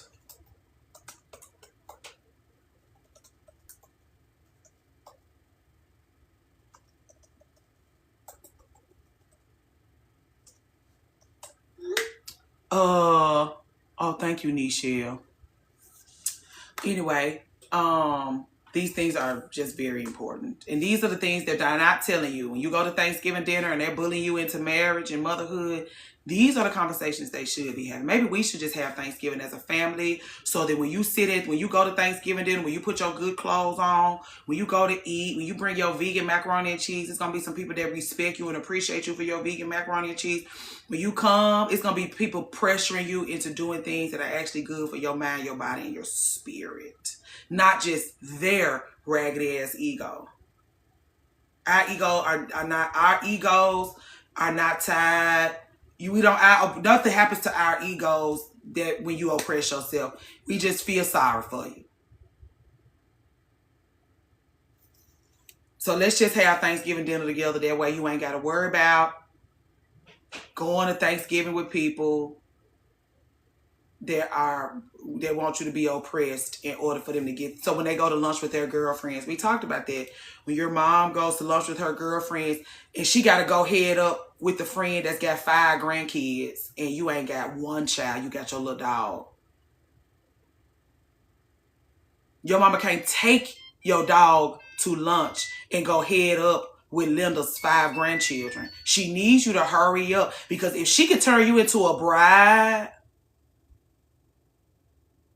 thank y'all. If she could turn you into a bride, the pictures that she brings to lunch gonna hold some weight for a while. But even after you get married, as soon as you get over that broom, the next lunch your mom is gonna be having is when she gonna get pregnant.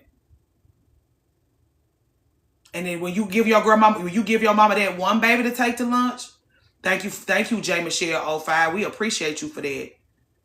When you take that one grandbaby when your mama taking one grandbaby to lunch and Linda got 5 and then her daughter pregnant again, your mama gonna come back and be like, when y'all gonna have another baby? You have another baby, your mama going 2 for 6 with Linda. Stop allowing your mothers to put you in competition with your peers, because she needs to take those pictures to lunch with her friends. And I always tell those moms, you need to be fine. It's so many other things for you to be proud of when it comes to your daughter and how she lives her life. And you want to get to that table and go grandbaby for grandbaby, and you're going to run her into the ground financially and emotionally. Me getting pregnant outside of marriage broke my mama's heart. Of course it did. How's she going to take that to lunch? What's she going to say? She was supposed to take a bride to lunch first, and then a mom. I heard my mom show her coworkers my dogs and then check them, asking her about my kids. I was so proud. We like this mama. We appreciate this mama.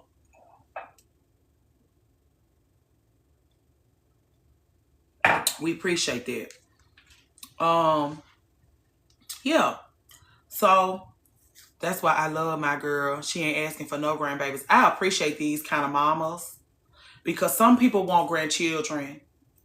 What is it? By any means necessary. Some people want grandchildren by absolutely any means, just any means necessary. You could be with a man that's treating you like a shit bag. If she's getting those grandchildren, ooh, y'all.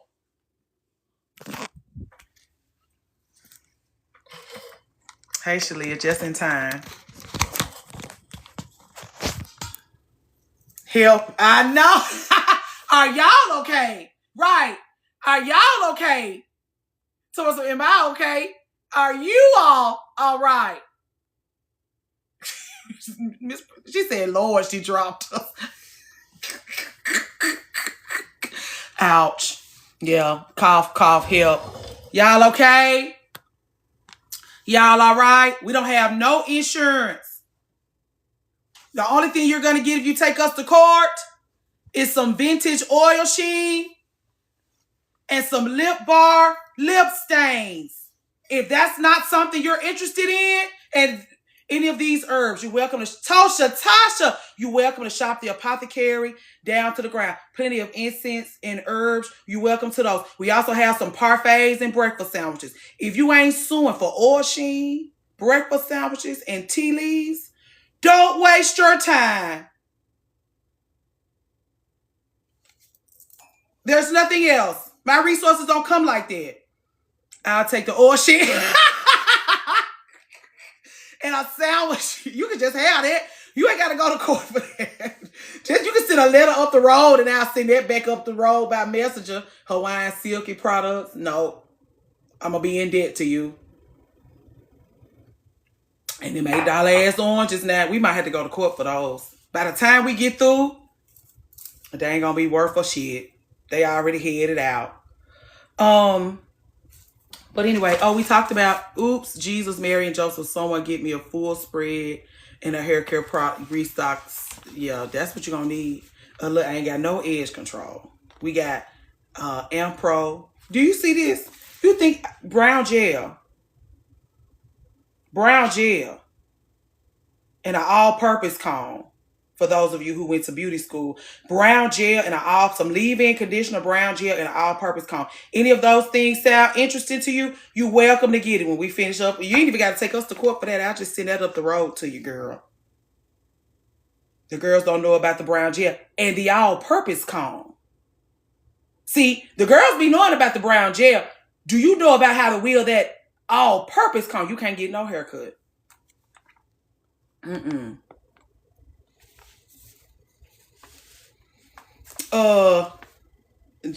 gonna talk about that cancer treatment. Where do I purchase my herbs? There's an apothecary.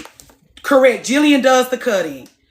There's an apothecary, 2 apothecaries up the street. One of them is called Elbow. I think I have like it's beautiful inside. When I went to Elbow, I don't do locks.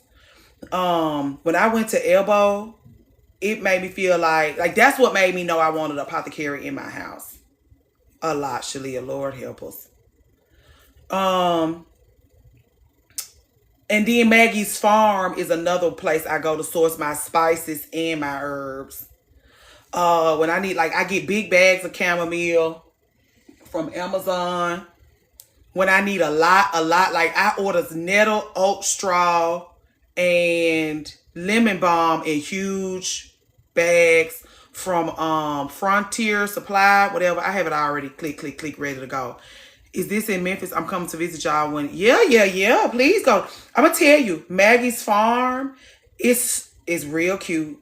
And you're going to find all kinds of stuff. And you can look online to see everything they got in the way of herbs and spices. It will really elevate your seasoning game. They got smoked salts that you can use to build. That's why I need to when I told you I need to build out my own house seasoning. They got all kinds of salt. Smoked mesquite, black, gray, fleur de sel, hey Jenny G, and then they have all kinds of pepper, pink peppercorn, rainbow peppercorn, white peppercorn, black peppercorn. They have even this type of pepper that's called grains of paradise pepper, where you use it to season things that you put, or spice things that you put cinnamon and stuff in. It will really elevate yours. That's why Chef Raquel, when I go and see her, I have a fabulous care package for her. We gonna stunt on Chef Raquel because it's gonna be from all of us. Intentionality and care. I have been playing around with Fusion Season Indian. You would love Maggie's Farm. You would love Maggie's Farm because they have. Oh, I didn't know you were still in here, girl. I was thought I was telling a secret.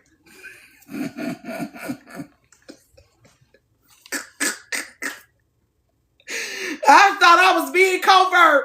Not me, girl, please. Right.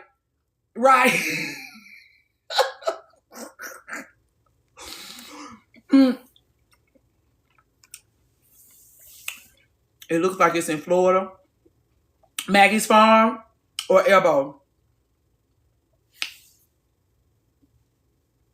I'm sure you can find a fabulous place in Florida for all this stuff, because I have it on my list to get up there to you so I can go through your spice cabinet. I have my spices in deli containers with, that kitchen tape. I don't put that stuff. That stuff in them cabinets ain't gonna mean nothing to you, girl. That's all my mama's stuff in there. All the stuff I want you to see. You won't have to open no cabinets. It's PHARM. My bad. She play on pharmacy because of herbs, medicine. She's the deal. And her name is Margaret. She does herbs, not herbs, but she does potions and fragrances. She got fragrance oil. She mixed little stuff together. It's a fabulous place. Fabulous place. It's and she's sitting her little lair and she, ooh, girl. And it's fabulous. It's fabulous. It does. She ain't no joke. And she been there before this stuff became popular. She always been over there. She has everything. She even has, when I go visit my friends with cats, I always buy the cat a gift from out of there because she got all these cute little catnip gifts. She just, you know where to go when you want to, there's a specific type of person that's gonna gag when you bring them something from Maggie. She got everything. Like even like she'll put you together. She'll put you together a personalized fragrance from all these oils she got from all over the world. And like you go behind this ooh girl. She soaps, whatever you need. Like it's guys that come in there to get their capsules for their blood pressure and stuff. And she do them right there in front. I said, bitch, you got that thing worked out.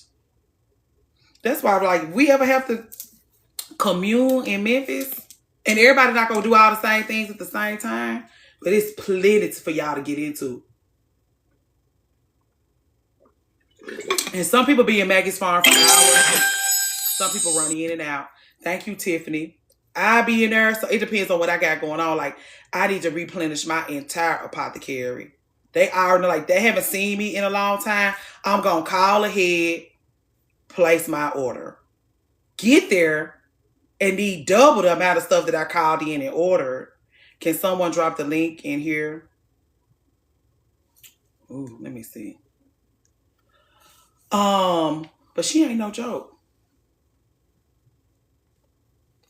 She has everything. And it's been a carefully curated collection of things. She been over there since when I lived in Midtown, I was 20, 21, 22.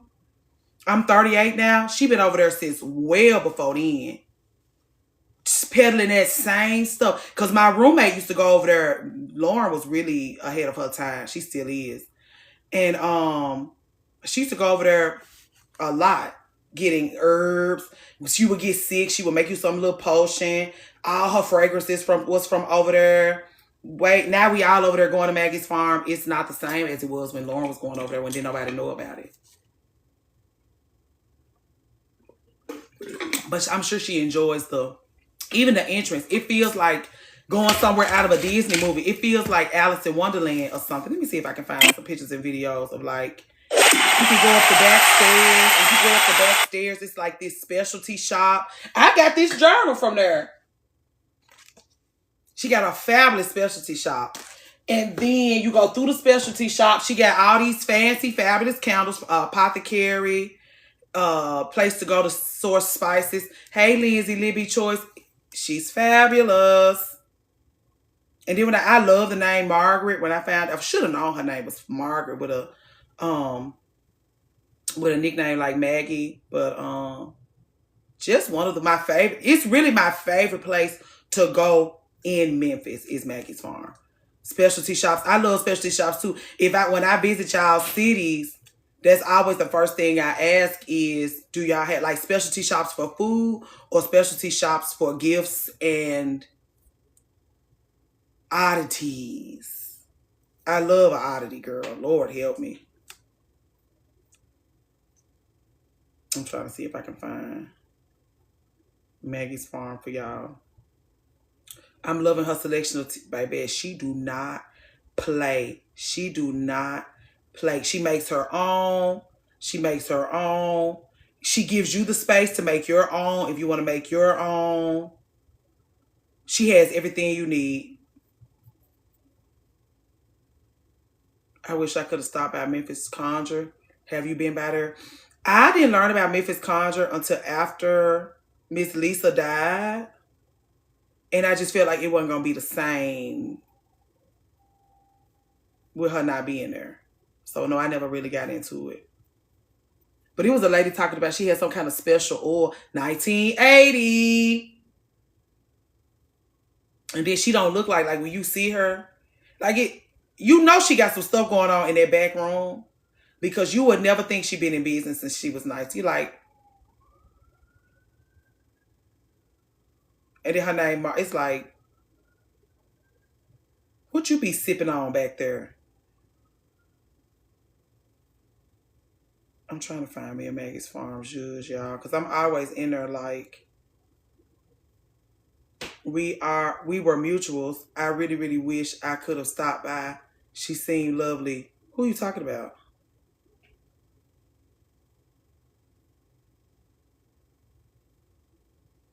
I'm on the site now. Maggie's Farm sounds like a vibe.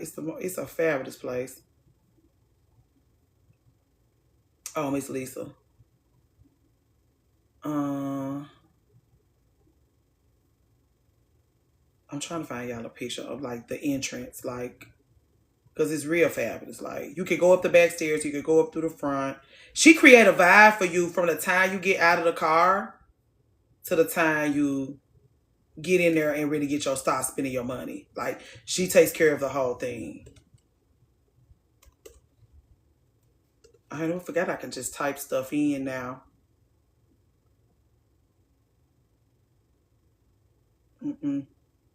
No, oh, here it is. Okay. This how you. Let me see if I can make it bigger. What this do? Oh no. Okay. All right.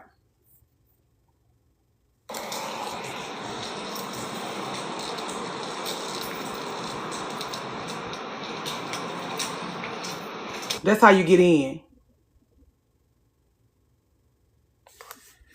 It's like a fountain. You go through a gate. It's a fountain. You go past the fountain. You go up through the. It's stunning. Like, she take care of your entire experience from the time you get out the car to the time you start shopping. Anyway, yeah, that's where I go to source my herbs. I haven't been because I haven't been in a while. Vibes on the outside. Yeah, she don't play that. Like, that's why I trust her. Like, anytime I'm having a big dinner party, I always go see her. She helps me to get my fragrances together. She helps me to set my vibes, set my ambiance, make sure I have served the right teas, all the things, beautiful things. A fabulous place. My favorite place. And when I really have to think about it, I got to go see her before I have an event just so I can get inspired and get my vibes together. And she got signature for. Ooh, we'll discuss it. We'll discuss it. Fabulous though. I'm supposed to be sending. I'm still ain't sending. We gotta get Clintonville Natural. So many herbs. Yeah, it's a place in Atlanta that I want to go. That's just got a bunch of herbs. Just shelves and shelves and shelves and shelves and shelves of stuff. But I really like when they've taken the things, like when they have salves and candles and dress candles and oils and things made from the stuff. That's really my favorite part of it, because I don't know you eating your own Girl Scout cookies until I see you using those herbs and working them.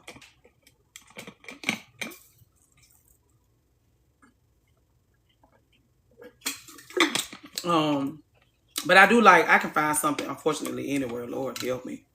Good morning, Gail P. How do I share this? Do I want to email it? Share. Oh, we have a couple of spots. I prefer black spaces for that kind of shit. Yeah, me too. Hey, Chocolate. Oh, I was supposed to be talking about that video you sent me. Good morning. Oh, you're not talking to me. Big Liz Conjure is an amazing spot too in Columbus. Now, Maggie Eels White. I can't say white, can I? But I don't know. I can never deny a woman that knows her shit. And every time I put that up, all right. Every time I put that those little fabulous, we'll talk backstage. We'll talk when you get here. We'll talk. I don't want to offend nobody. We'll talk, love. Self underscore. It's self underscore. Oh God. At Yahoo. It's not the correct one. Let me go over here and look and make sure I got the right email address. Oh Lord Jesus. We got okay. Ken, oh, she did send me a message. Okay. I need to find Josh's email address. Let's see. What is the yeah, okay, at Yahoo. Okay. Anyway. You cackling.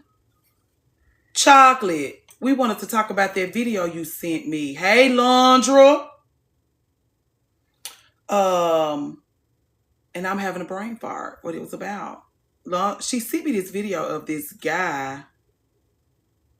Remind me of what it was, girl. Thank you, hello, healer, girl. We have our red lipstick on as an homage to the bloodshed because we had to bite a bitch's head off her goddamn shoulders. We want to pay an homage to the shoulders, the head, and the biter. We call them wonderfuls, and they call us beautifuls. Ooh, what's this? What's this? What's this? Tell me more. This is what sweet talking sound. When y'all be like, oh, sweet talk, I be, yeah.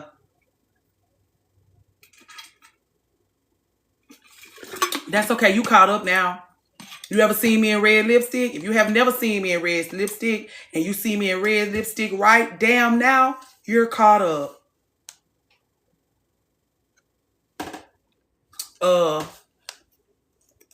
Self_chocolate. Joshua.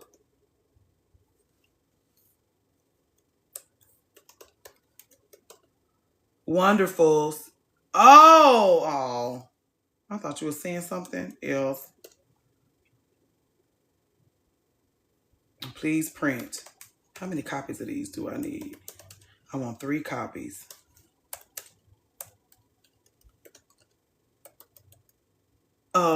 We are the beautifuls. They're the one. I like that actually. My hair is so pretty. Thank you. Star Andia J solo. You travel solo. 3 copies. Okay, makeup. I'm supposed to say thank you when you say okay, makeup. Please print 3 copies. Okay, or you just making a comment. Okay, makeup. Does that mean you giving me your 3 copies? Your seal of approval? I approve this, Judge. Continue. It looks pretty. Damn it. Did I see in that? I don't know. Click. Send mail. Did I send a whole game plan? Or did I just, Lord, I don't know what I'm doing. That's exactly what it is? Okay. I'm still going to wear me some big hair. Y'all can blow out the smoke up like my ass y'all want to because y'all likes this short hair. And I'm still coming back up here with a big, huge mane on my head to remind y'all. Keep your head. You approve this, Judge. Hey, I do pretty. Yes, I do. I'm 28 and realize a man won't treat me right. Then I'll do it myself. I appreciate you for this. Do you feel resentful because you've had to take yourself on in this way? Or you feel pleased that you have the resources, the creativity, and the care to do so?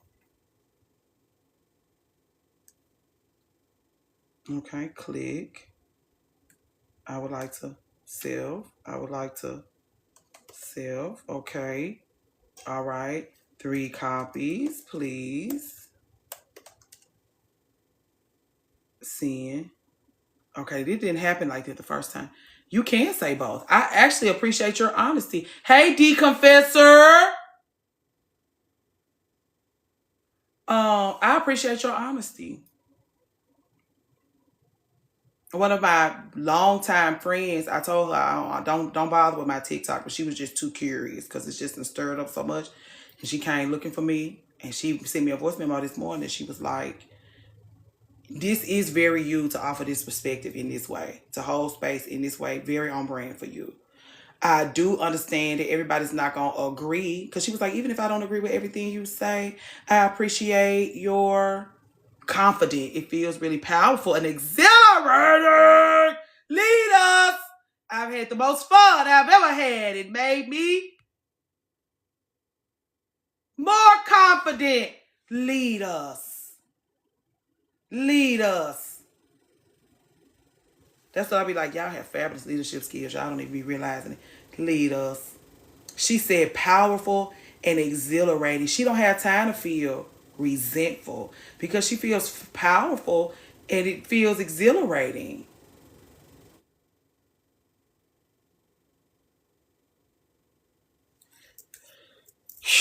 Then when I be like, you deserve better, you be like, okay, fine, you don't deserve better.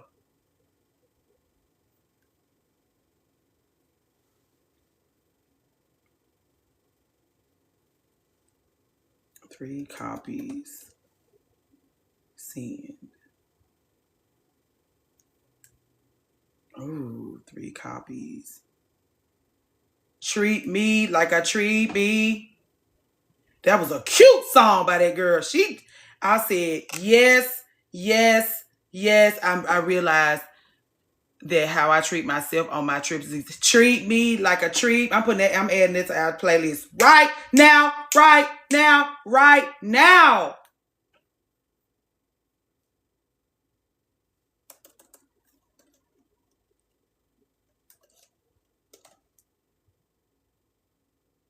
The cute little old girl. What's her name? Chloe. They thought she was going to be a Beyonce hybrid, and she disappointed. But she did that. Her biggest one with that one. We in there. Thank you. Okay, where we at? Okay. Hey, D Remedy. What time is it? It's 11. 3 copies. Send. It's treat me like I treat me. Treat me like I treat me. That's really all when I heard that, it set me free because I was like, that's it. And when we get in relationships, instead of we treat people how we want them to treat us. When we should just be a shining example of how we want to be treated through how we treat ourselves. That's why Al kicked me a bitch to the curb real fast. And the thing is, I rely on my long-term relationships to let me know that I don't be kicking people to the curb for no reason. Like, the people that have been able to stand firm in our relationships and grow and move forward with me are serious people. Those that get thrown away like a bag of dill pickle chips and shit, that's because that's about how much you weigh, girl, with a pointed toe boot. It's because you mean about as much to us as a bag of dill pickle chips. The little one, too.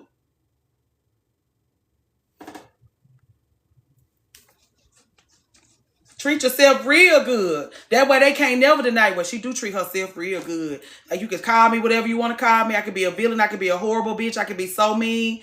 But she treats herself real good. And if you got to be mean, and let's do this.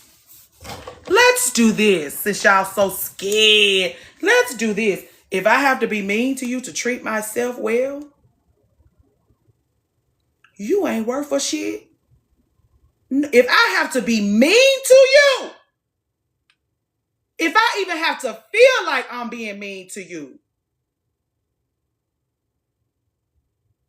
in order to treat myself right, you got to get the fuck out anyway. If it's gonna make me feel like a horrible person,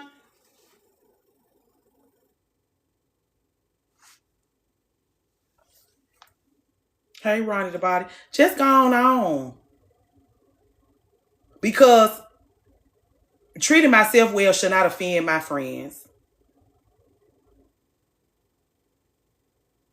Treating myself well should not get in your way. Stop you from getting your shit done.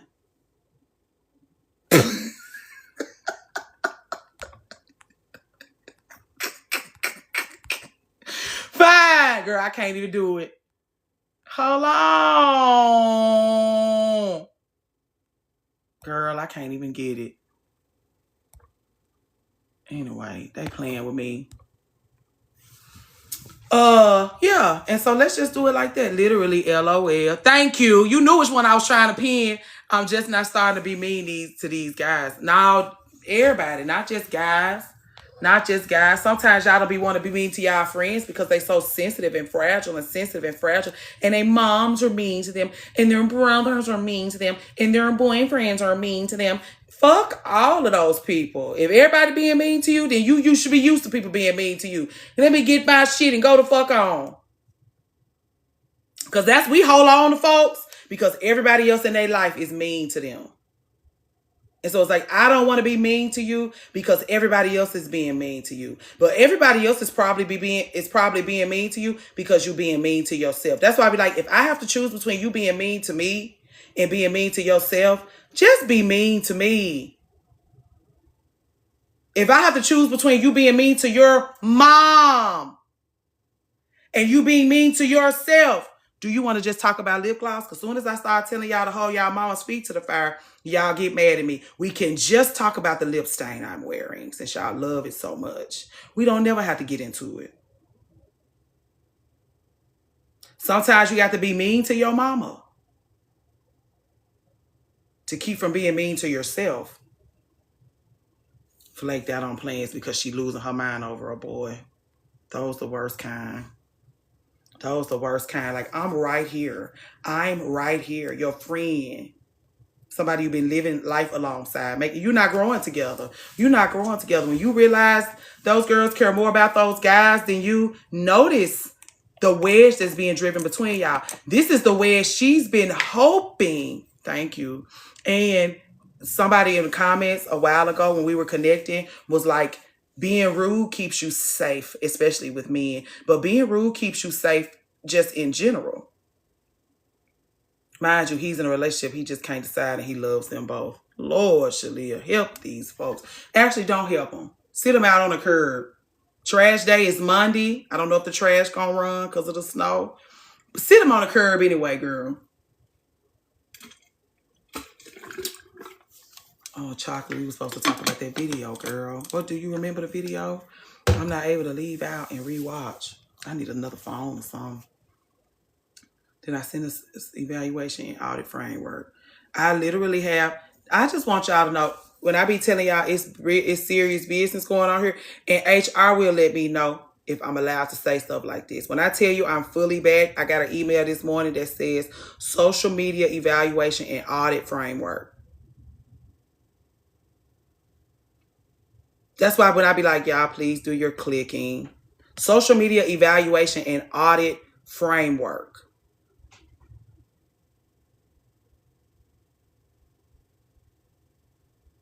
I'm not dicking around when I tell y'all. Whatever. You'll see for yourself. Fine. Official. Imagine me. The emails are color coded.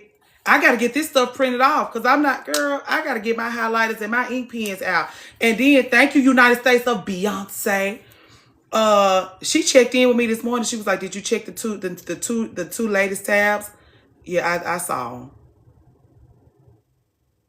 Did you want to go over them right now? I'm getting them printed off. We can once I get them in my hands and I really get it. Okay, well, just let me know when you get a chance to look over them so that we can go over them together. Marketing and development is real tea. And then they like, I got this email because things are changing on TikTok. I got this email this morning. Things are changing on TikTok. I got the email this morning. I was in a 5-minute voice memo about politics and the state of the world and why things are like they are. And then an email about social media evaluation and audit framework. This is what I mean when I be telling y'all, please do y'all's clicking. Because she judging the time we've been on here versus how many, if every 30 minutes we should be having this much. I'm in debt this much. When I get off the live, if I've been on live for 3 hours and I only got 150,000 clicks, I'm 150,000 in debt.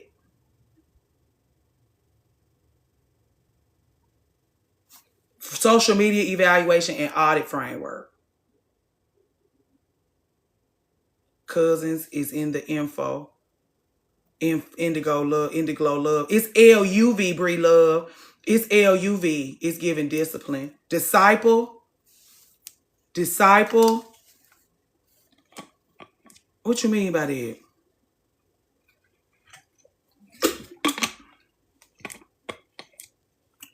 Oh, well, hey, Kelly Blocker. Every 30 minutes because we're trying to grow our community. Because we're trying to, okay, move on. Don't say because I'm trying to grow. Oh, okay, yeah. For sure. We leading each other though. Just like we get in these comments, people come in here and they lead us. They lead us. I had a brain fart. You can finish then. Oh, every 50, because we're trying to grow our community. We're trying to grow our community. We're trying to get our resources together. We trying to connect with women that have the same passions and care as us. So the clicking and the sharing is to spread the good news, if you will. Instead of having to go door to door like a Jehovah's Witness, you just have to click and share. This is how they feel. This is why social media evaluation and audit framework, these are the things that's happening in these, what I'm saying. It's like every 50,000, you trying to make your connections. You trying to make your connections. This is how you make your connection. I need a makeup tutorial, girl. I'm finna start all over. I'm going to Sephora to get me some Danessa Myricks and something called Supergoop, girl. And I usually use Laura Mercier and a little, I can't think of the lady name with the brown top and the cream and the NARS. I'm old school. I am trying all over again. I'm starting. So if I come up here looking too orange, too brown, too pale, just know I'm testing out new. Who is the social media guru? What is your prices? Who is the social media guru? What is your prices? This endeavor is a vicious undertaking. She's already got 900 irons in the fire. I will let her know. Get people, but she already, again, I have to do my one-on-ones at midnight because she real busy building a business for herself and she's a corporate tycoon. I just bought the Danessa Myricks setting spray and I love it. Ooh, it's mattifying. Trying to make up products is exhausting because you just look crazy for a while. Anyway, I said all that to say that I'm not trying to hold her hostage, but girl, she don't have. I'll let her know you're interested. But I'm just telling you right now, I don't know where she gonna fit you in at, girl. I'll let you rather find somebody that's not as totally consumed by everything. Like, that's what I'm saying. She treating it like a construction site. Like, we're built like foundational work. She doing the foundational work. Obviously left a white sheen. Okay. I use Mary Craig cream for SPF. Okay. You're the second person that I've heard say they don't like the finish of Supergoop.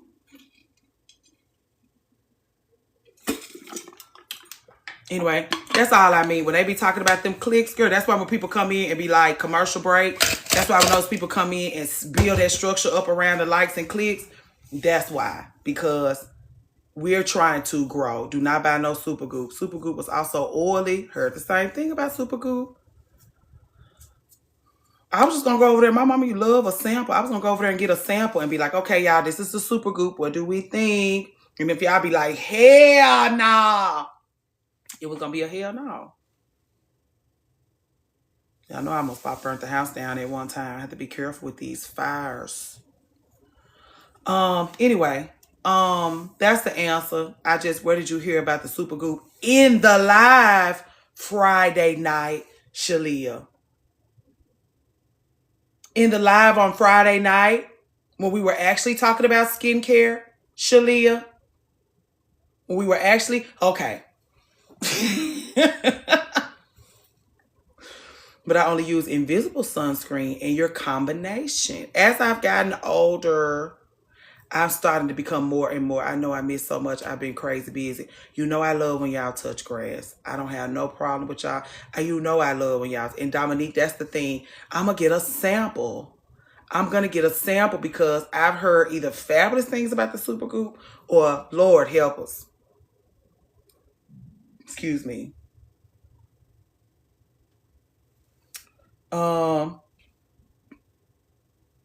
Anyway, so everything has a framework built up around it, from the socializing to the social media plans. Okay, K Beauty sunscreen doesn't leave a white cast. Okay, y'all care about y'all. I think my titty moisturizer has SPF in it. That's what I like about it. That's kind of why I don't recommend products, because I always get nervous that people won't like them. But I always tell folks, this gonna sound horrible, but I be like, I don't think you should take skincare advice from people who have beautiful skin. Because as somebody who had a mama with beautiful skin, some of it is just, girl, natural. Like, people who have a little struggle, like, they trying to cover up some stuff, and they trying to, like, if you see people doing some evening, what's wrong with what you're using now? I just wanted to give it something new. I've been using Laura Mercier for 10, 11 years, girl. And I just wanted to do something different. I usually do a makeup overhaul every year of like, I need new this, I need new this, I need new this, and I need new this. Because everything is running out and I want to explore other products that they have out. I was just asking everybody what they thought I should be using. I asked one be recommended. See, Dominique, you're special. You're special. That's what I'm saying. Some stuff just adheres fabulously. You used to have terrible cystic acne. We should be talking about makeup with you. Those women who have to maintain their beauty and their, you know, they want everything to look all polished and pulled up, no matter if there are issues underneath. Those are the people we should be talking to about makeup and skincare. Because anytime a good skin person make recommendations, the people always be like, that was horrible. It's like, you didn't have no business making no recommendations to that lady. You know that. You just drink water and eat, especially if you're vegan or vegetarian, just don't participate. My skin is good, but it's oily and definitely had a few breakups, but you ain't wrong. You know, you go over to Dominique and you like, that's what I'm saying. You look at Dominique and you like, I'm not asking you shit. Girl, you just wake up like that. Rose water and come out.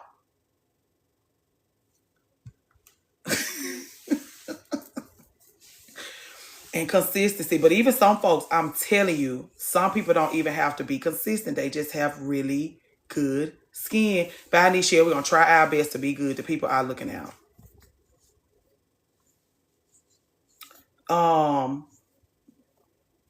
Yeah. So anyway, that's what we doing going into March. If you see me coming in here looking at all these, whose website?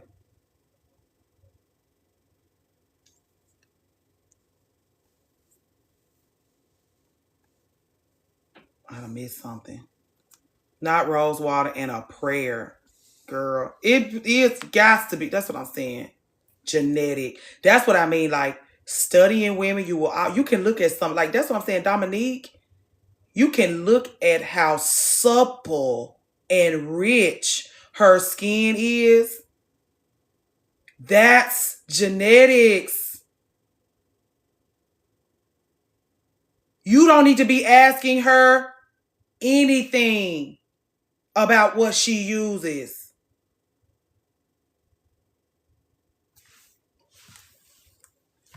Hey, Sonny, you in here?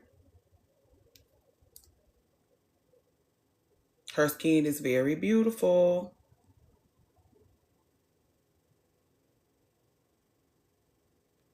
Read you. Did you feel red?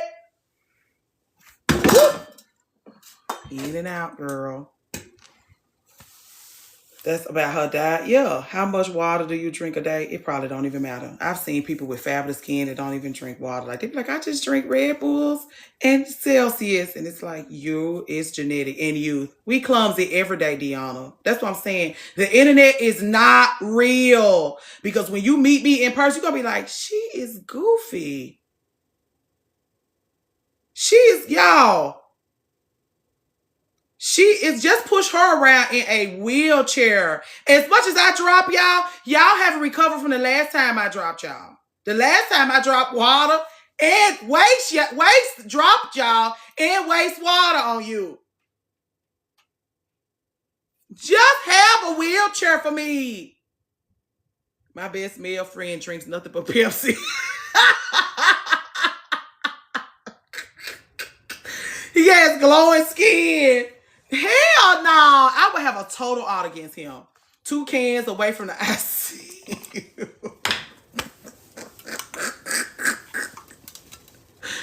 Dog.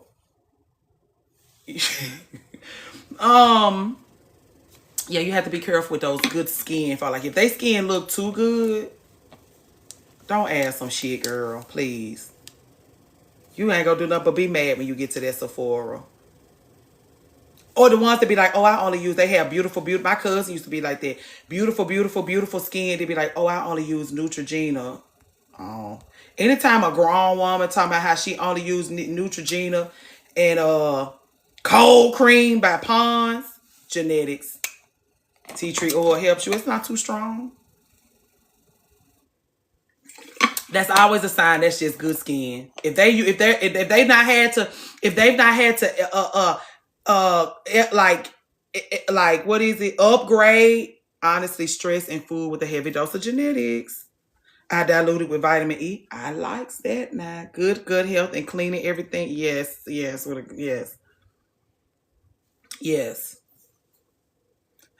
Nams, I ain't seen you in 100 years. I feel like. Have I seen you? You just be in and out. Anyway, yeah, that's we gonna figure out the skincare thing. February is coming, and I spent February, like I said, getting my zhuzh checked because when my 39-year-old self awakens on March the 30th, I want her to be like, oh, I like it here. That's how I like my when that girl wake up on her birthday, it's like, oh, somebody been seeing about me. Okay, this is cute. I like it like that. If it ain't that, it ain't nothing. So I start February the 1st. I really started in January. I really started the last birthday. But like, I really get serious. And it ain't even like, oh, I'm going on a diet. It's like I'm going on a people diet, a life diet, a stress diet. Because when she come in the skin, she got a spa day on the book. Like, this is how we live over here. This is how we live. Me too. It made it to 31 years. United States, please, y'all. Let's give United States to Beyonce her flowers for her birthday. Please, please, please. If it's 58 of us in here, I don't care what kind of flower you give her. Roses, tulips, sunflowers. Wish our loved one a happy birthday. She be in here dropping gems. She be in here seeing about us. She checks in on us. She give us updates. She shares. She part of us. She's one of us. Spent the spot a day at the school. I enjoyed myself. Them spa days don't be no joke. Happy birthday, happy birthday, happy birthday, happy birthday, happy birthday. And thank you for coming in here and telling us it was your birthday. Because y'all just let that thing go right on by. And then be like, oh yeah, my birthday was 2 weeks ago. And be like, girl, the flowers are dead. I need one every month, a spa day. That's the thing. Like, that's the thing. You can let that be your life for your 31-year-old self. You be in and out, but you do your check-ins, and we appreciate you because we be seeing you coming in, showing love, tipping out.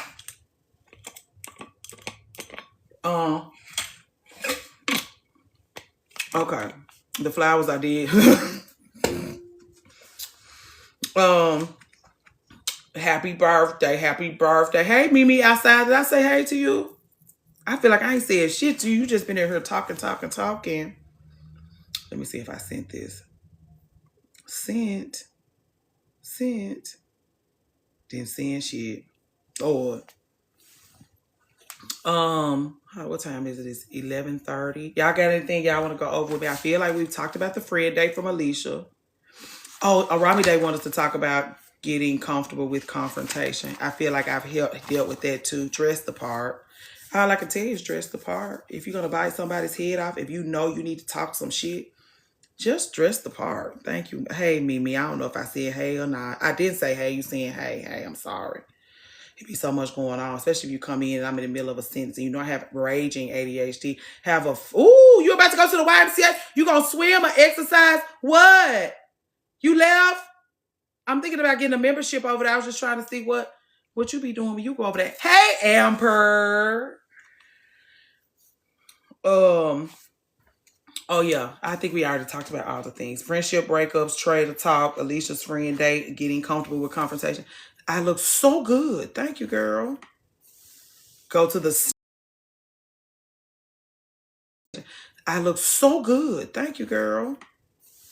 Go to the...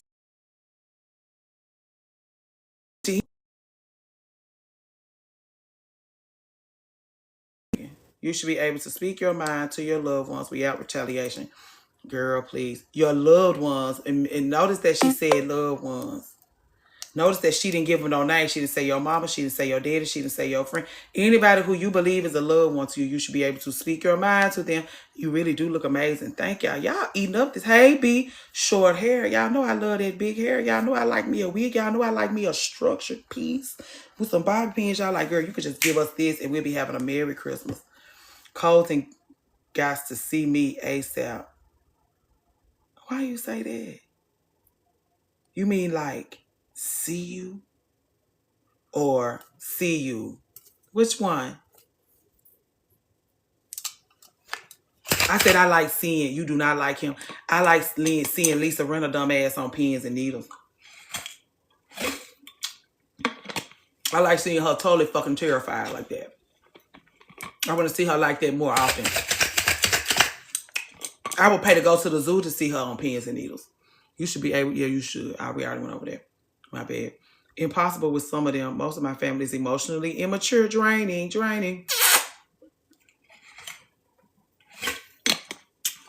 I agree with all of this, but again, I told y'all when we be in those one-on-ones, I just be big and real bad for y'all to like get away from the people that you know are not treating you the way you want to be treated. It's you that make yourself feel crazy because it's like, I don't like the way this person is treating me. They think the way they're treating me is fine. I don't like how they treated me. And it's like you silence yourself. You reduce yourself. Like you tell you it's not easy. Ooh, yesterday I was reading from one of my old journals and I had found this, this is not the right one. I found this loving from afar.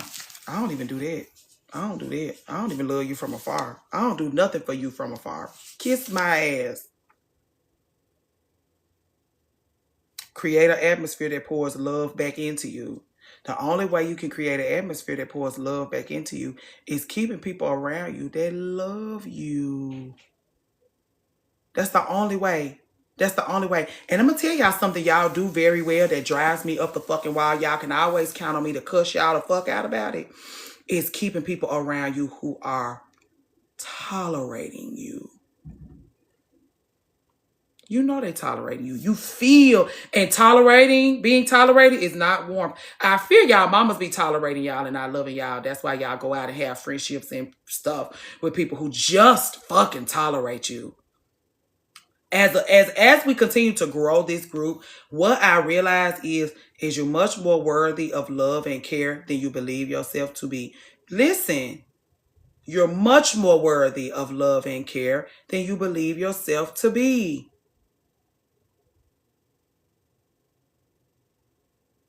Stop tolerating people, because that's another thing.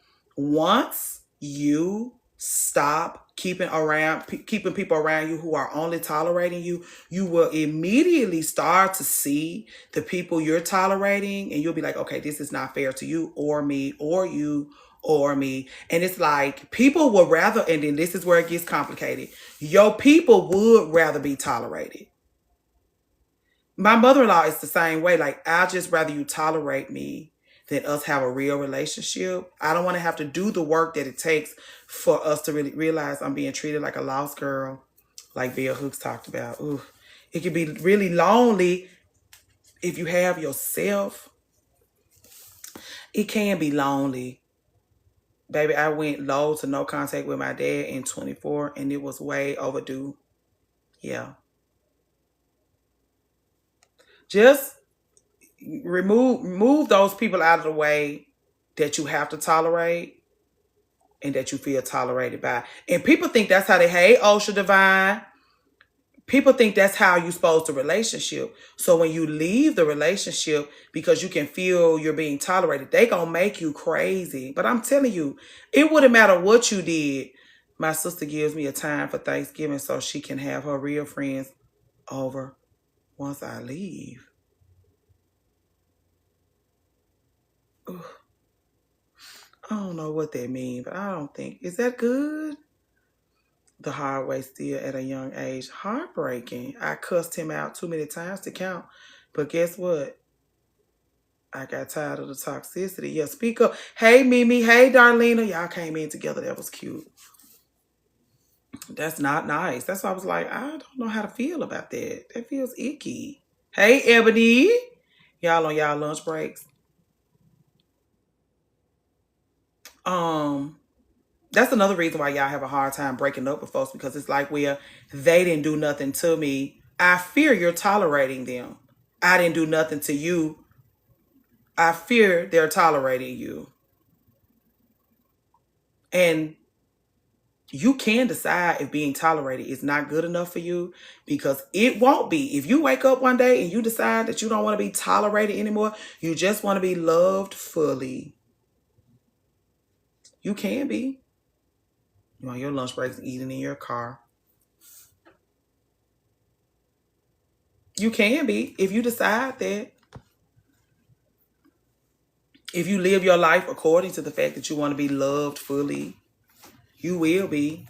Kick people out when you realize they're not being loved. They're not loving you fully. Love fully. I told y'all, you wanted the roadmap to finding the love of your life is appreciating every goddamn teaspoon of love that exists in your life.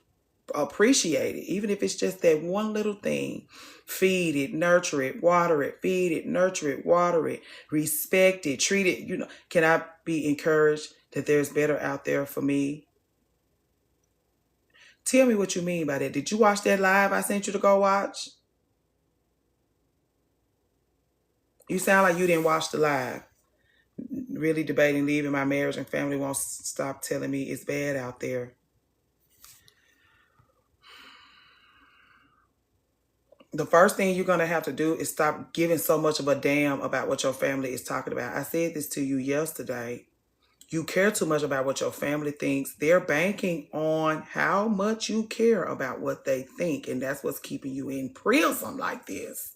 Stop giving a fuck about what they think. Because like I said to you yesterday, if your lot in life is to move them forward, they don't know where you're going anyway. They can't guide you. Drop these people off. And I don't mean like, if you eventually probably gonna have to discard them, but we're not there yet. Drop them off, meaning these people are no longer your guides. Because if you done got yourself mixed up in a marriage where you want to leave, and the marriage is more valuable to your family than you're gonna have to leave them behind. You can't be worried about what's out there on the outside of the marriage. The only thing you can be worried about is that you're on the outside of this marriage. You letting these people bully you into staying into a marriage because a husband. It's hard out there. It's you trying to get back to. Saying insecurities aren't that bad. If your intuition is terrorizing you, it doesn't matter what reason you want to leave. Our loved one, this is why I told you to go and watch that live, because our loved one was 20 years old when she got her own apartment. Her mama convinced her to let her boyfriend move her in and pay the rent so she can take care of her business. She hates living with him. The only person she could tell is us and God that she hate living with him. Her mama want her to be grateful because he paid the bills and let her take care of her business. But women have been able to take care of themselves and cultivate their businesses at the same time for hundreds of years, girl. A man is not. And again, if he really wanted to help you take care of your business, he would let you keep your home, keep your peace, keep your sanity, and just invest. Pay $750 towards your livelihood every time he got paid. That's how we know he a real one. When he just slides you a little $500 every time he get paid just because he wants you to be worry-free. There's a husband. Anyway, we can't talk to you about nothing. LMFAO until you stop giving a fuck about what your family members think. And unfortunately for us, their opinions hold significantly more weight than ours do. Even though we only care about you, we don't care about them. And they only care about themselves, they don't care about you. There's nothing we can say until you wake up and decide those people's opinions don't mean a bitch ass motherfucking thing to you, girl. until their valuables stop meaning anything to you. It's no point in us kikiing the house down with you, girl. Because you care more about those people than you do yourself. And they're giving you permission to do that. Bullying you into doing it. Actually, until you dump those bullies, all we can do is cry with you, girl. What else? Did you watch the video I told you to watch?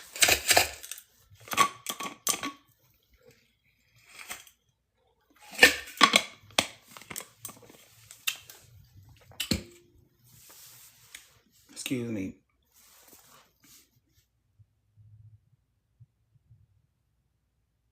Oh, I'm helping you. Oh, I ain't never heard you say number 4. Oh, I ain't never heard you say number 4. It's better to be alone than with a man that makes you miserable. But see, the thing is, even if she did she learn anything? What do you mean by that? The light get brighter at the end of the tunnel the more you practice. Listen to Alicia, girl, giving us a piece.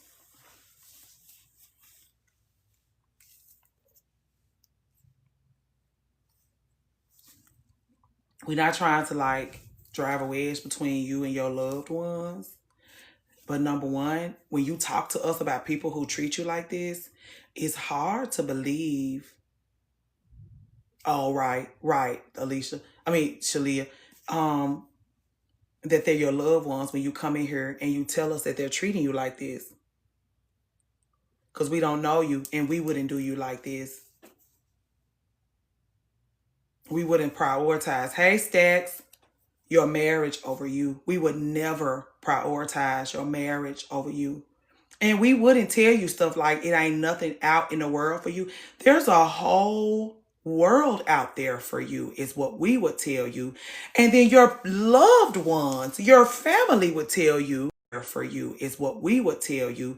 And then your loved ones, your family would tell you. I have not heard from you in a minute. And I had to use, I'm alive. I was supposed to be texting you back when I got off the line. You all right? I am all right. I have stocked up. I do want to call you back when I get off of here because I did want to formally catch up with you. Okay, I'll see you. I'm just out roaming the streets, Just out of Cupper's Bear. Before I can.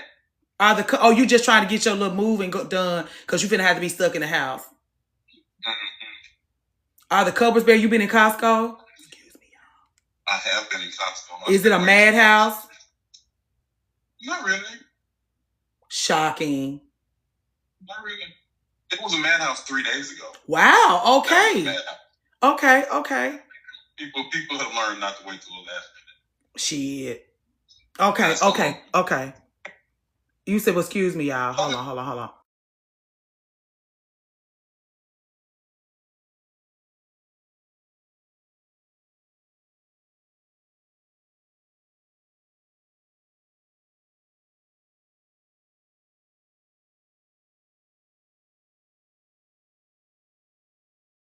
My bad.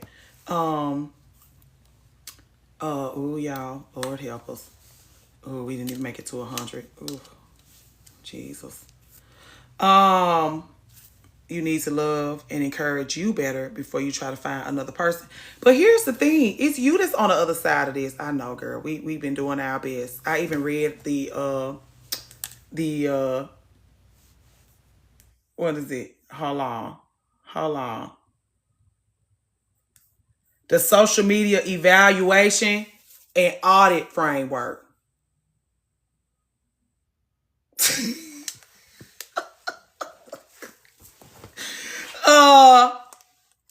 Thank y'all. Oh Lord. That's all, y'all. We can't get in between y'all and y'all's family. We can't never get in between y'all and y'all's family. That's where you get your love from. That's where you get your identity from. That's where you get your maps, those raggedy ass maps. Y'all cling to like treasures. Please, let's talk about lip gloss.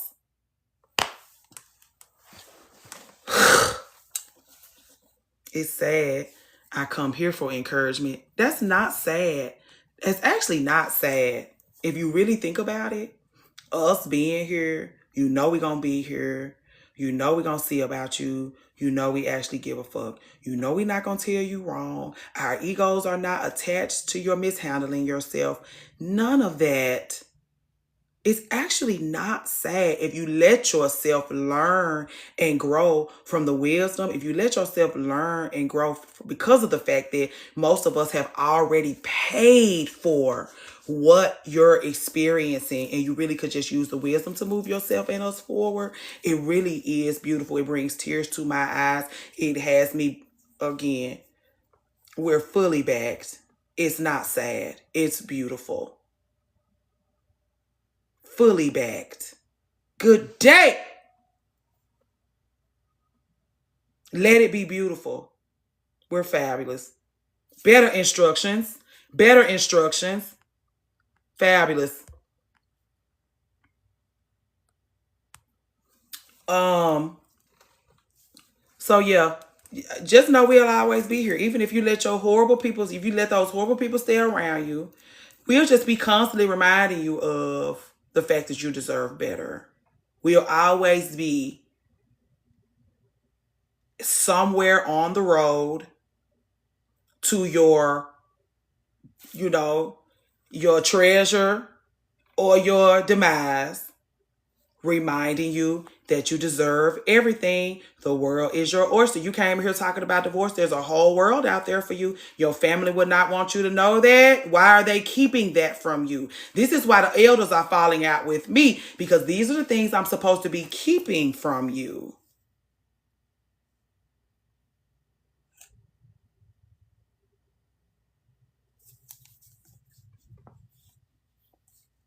I'm not supposed to be telling a 20-something that the world is her oyster. Dr. Summer saying you're doing your live. Oh, God, live terror reasons. I better start shaking some tea leaves around some. I don't even have no. Is it the background?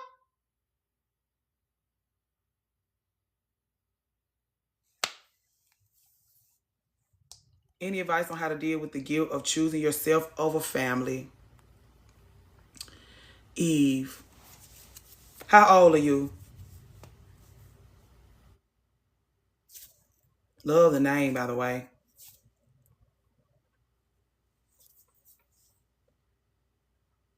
Especially when kids are involved. How old are you?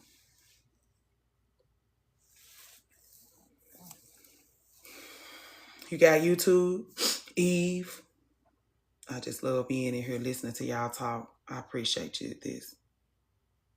I just love listening to y'all talk. I get so much out of just hearing the wisdom. I'm glad about that.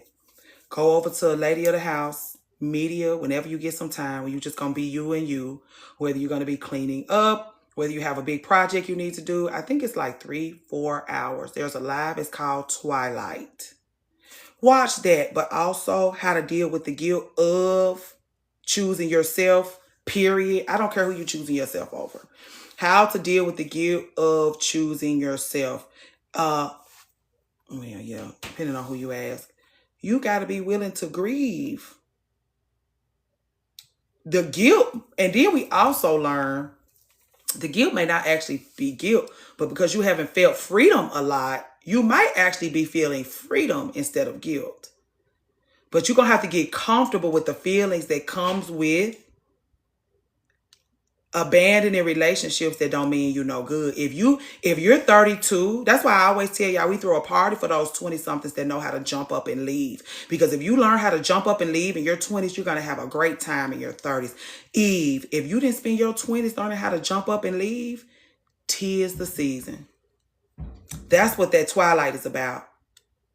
Everything you need to get to be able to survive in the next phase of your life, get it. And stop being scared and stop feeling guilty. Be willing to grieve. The reason why I have on black today and also red lipstick is because my 32, when we did that live 2 weeks ago for the 28 to 32 year olds, I said I will be grieving with you. I will be doing my work with you. This week, some work will come upon me, and I will have to decide if I'm going to be loyal to the work that we're doing and do my work, or pretend like I don't see that work over there.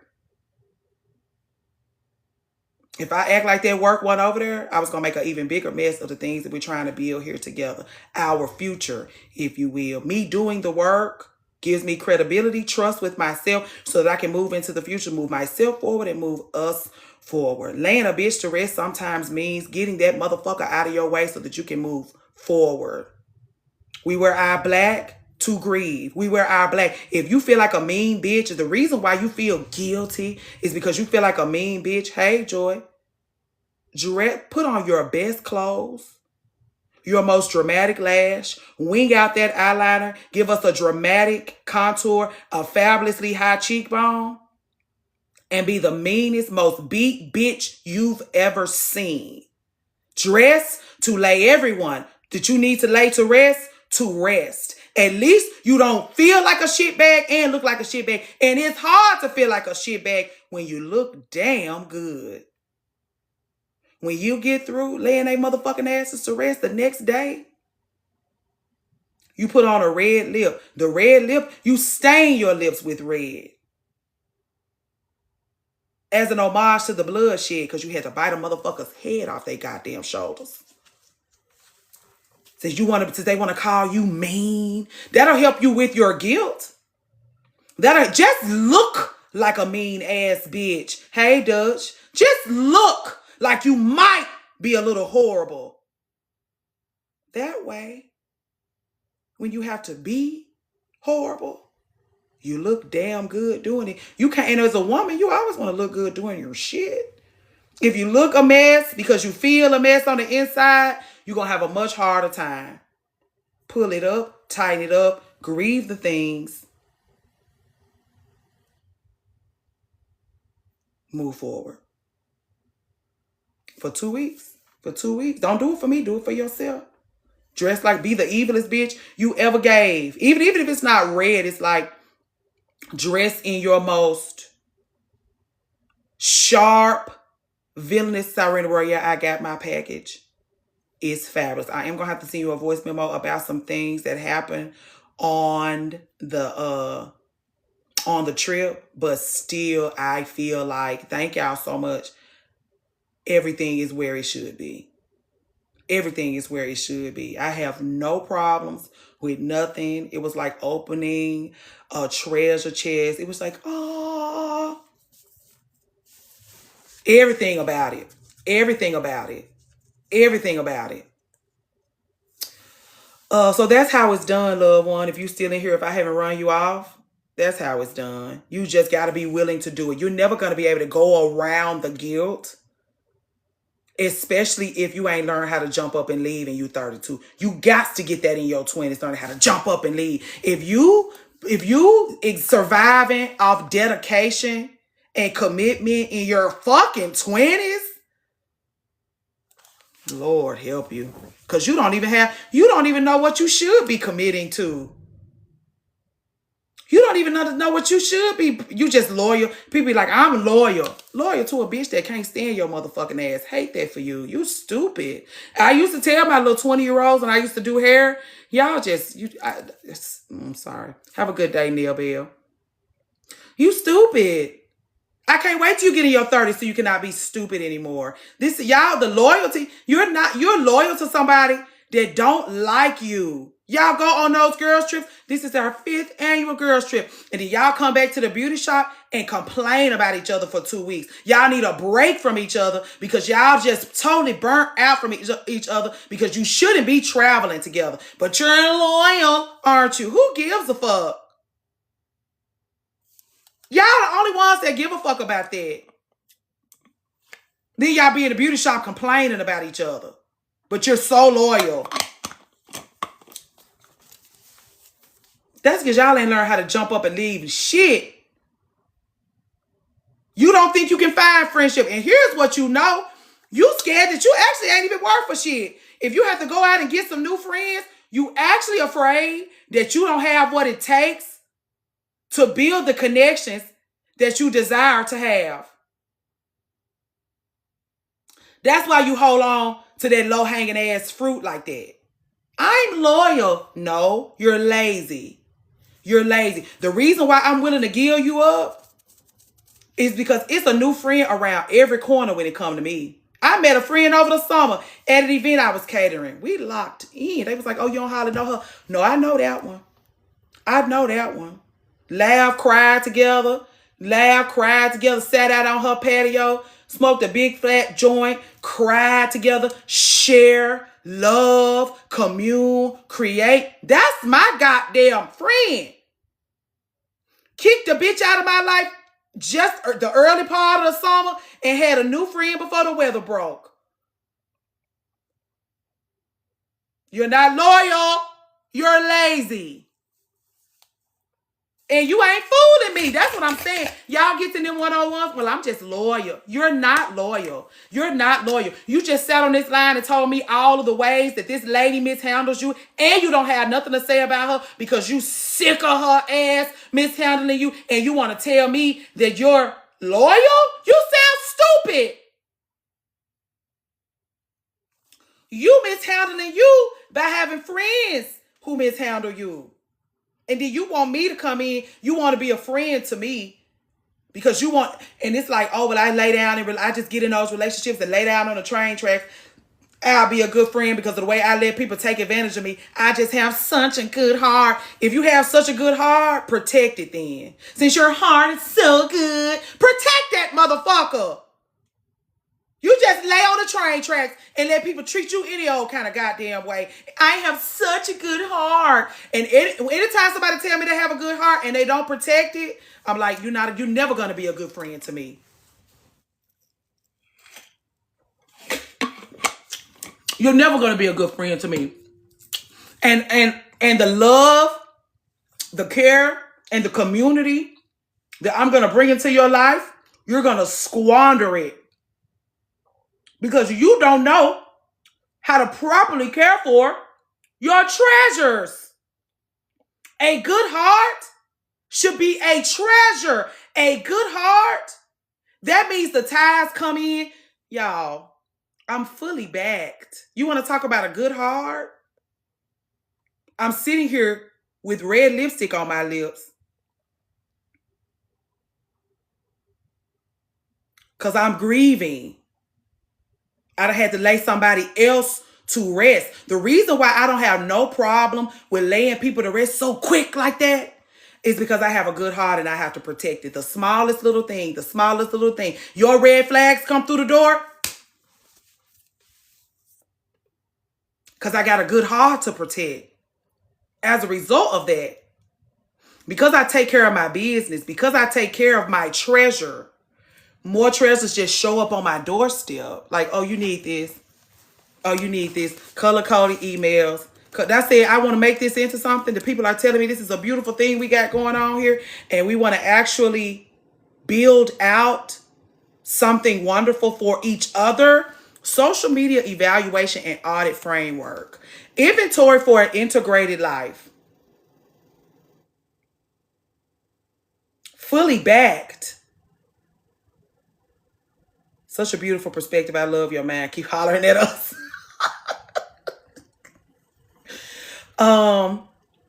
Hey, Paula Christine Events. Takes care of the girl. Takes care of my valuables. Takes care of my valuables. This is easy for me to see my valuables. Because I don't put all my stock in BMW and Cartier. I put my stock in things that make me feel warm, make me feel seen, make me feel inspired, that make me dream. Those are where my valuables are. Protecting them. Tithing to myself. Protecting my valuables. Instead of just, oh, this is good. Let me just let it be squandered. Let me just leave it. Let me just let it be. Let me just leave it wide open for anything and anybody to come in and destroy it. It's so good, though. That's why we like, oh, it ain't good, precious. If it is good, It's because you're making yourself small. When I be like, you should really be more mad about this. Oh, well, I have such a good heart. I let my rage take care of my good heart. You get out of line. I know how to deal with you because the work is, ooh, you always come through the door with something. I always come through the door with something. She never misses. This one here never misses. Always on time. Always on time. Access requires responsibility.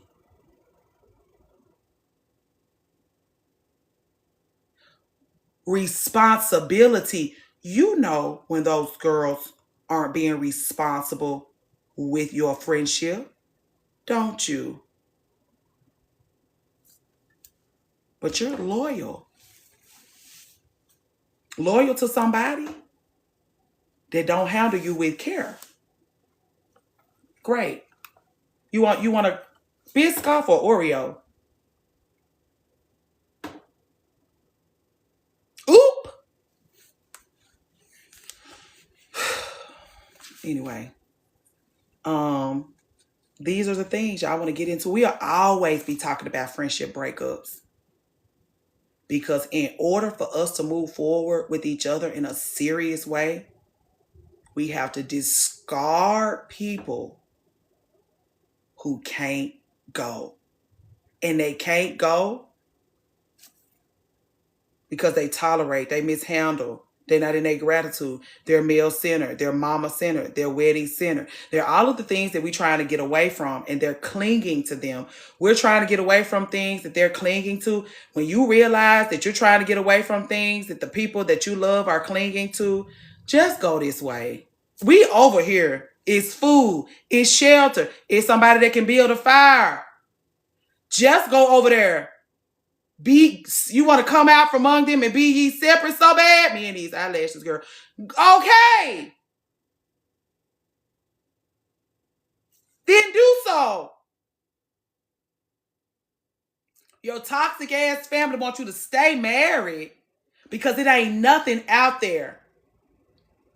Come out from among them, because what we're going to tell you is there's a whole world out there. There was a woman in here just 30 minutes ago who gave up her relationships because no one's like, I'm just going to treat myself real good. I want to travel aggressively. I'm going to give myself these things.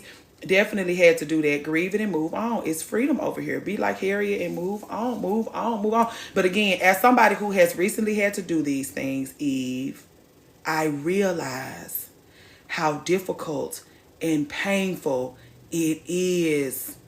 You're gonna have to be strategic. You're gonna have to have some foundations. You're gonna have to care about this girl in a way that no one has ever cared for her. You're gonna have to be vigilant.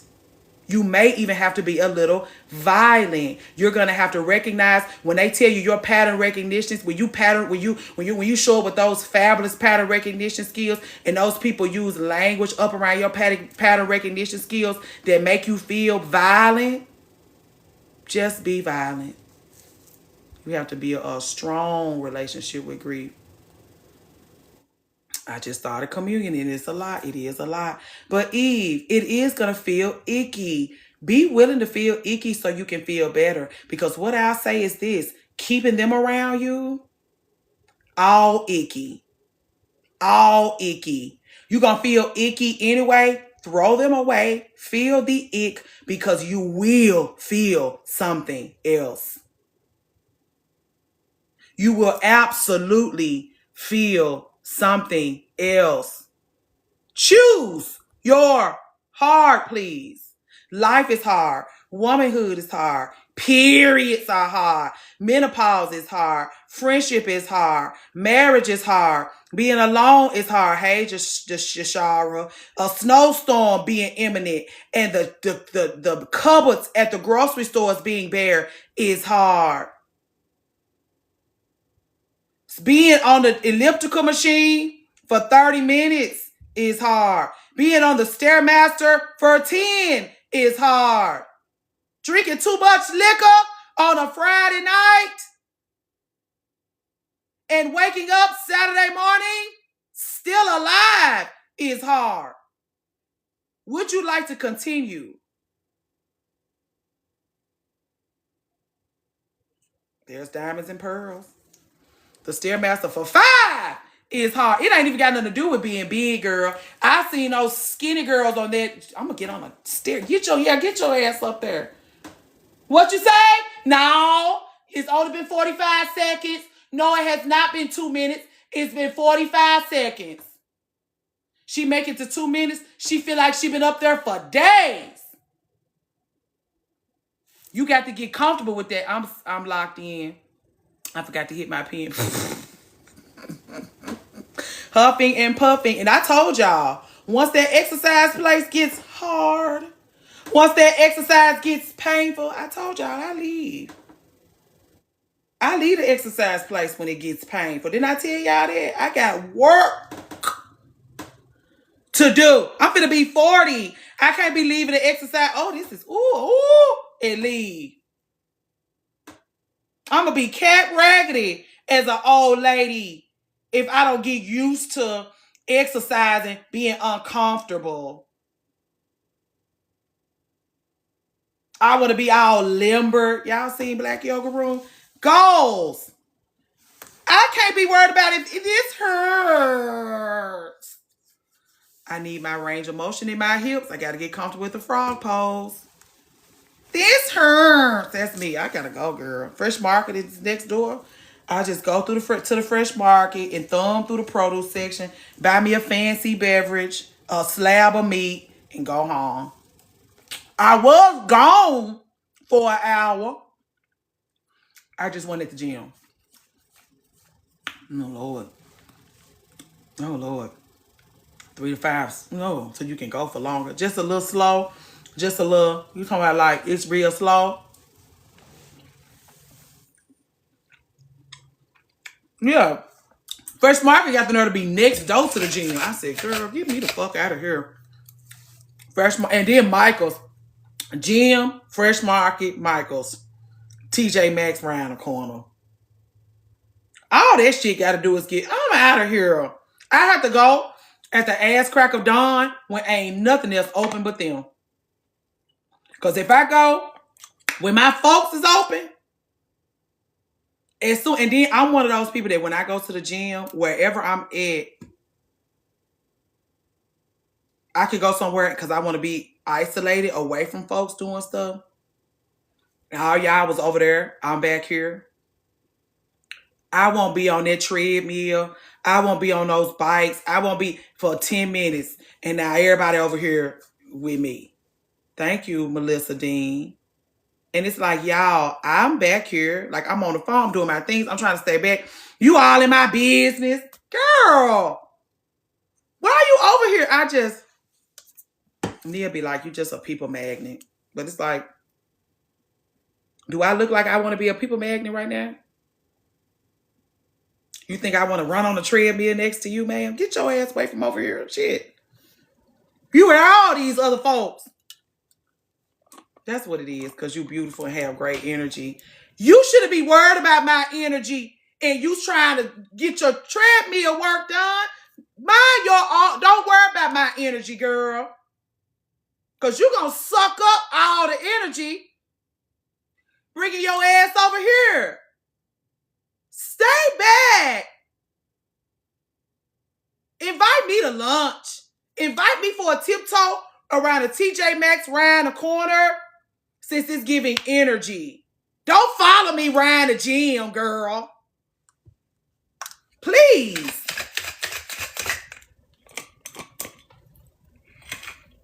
Anyway, I do not be flattered by that. It's like, what was wrong with the treadmill you was at? You got to start. It's nothing like I ain't never. I'm like, is this something wrong with me? Like, do y'all do this to each other? And so then I like sat back and watched. Y'all do not. Why are y'all following me around this gym like this? And I came here to be by myself. I got a husband and child at home. I don't need no entourage in here. I like your phone. I like your outfit. I like your scarf. I like your tennis shoes. I like your, get your ass back over there. No. And I don't mean no harm to you, ma'am. Because when we in line at TJ Maxx, let's cackle and howl down to the ground. You giving me an excuse to leave. Do I go with headphones? I have the ones like this. I need me some big country ass headphones. I gotta be stopped. Okay, I do. Stop going to the gym. Josh, cancel my membership. I just told him to cancel it. Don't pay for another month of me going around here. You in Walmart? Y'all got groceries in your Walmart? I got to give me some big country ones. I do not smile at them. I'm not smiling either, Shalia. I told y'all we had that airport conversation. I just must have one of them faces. Because soon as they tell us the flight is delayed, somebody coming to sit next to me to air their grievances. Ooh, Deanna, let me borrow your zhuzh.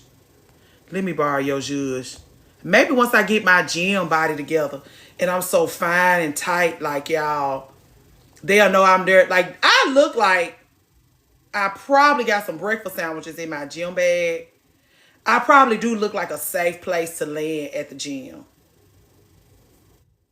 If I look like if I get on that Stairmaster and go 30 minutes, you know you can't fuck with me. You know you just need to stay your ass away from me. Maybe that's what I need to do. Just get real fine and tight like that. Get you some big head. I'm gonna give me some big ass headphones though. I am gonna do that. Hey, Z Sweet. You know what I mean by fine. You know those girls that be like,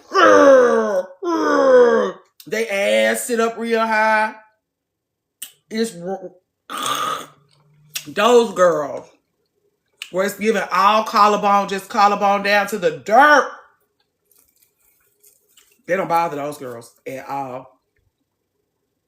And they probably won't even mind making friends at the gym. Commercial break. Ooh. Y'all know she's serious. Anyway, I don't know how we got on that. Oh, painful things, difficult things. What part of womanhood, because especially people gonna be always trying to make you small. And here's the thing, if you want to take it back to womanhood, it's gonna always be somebody, somewhere, something trying to make you small.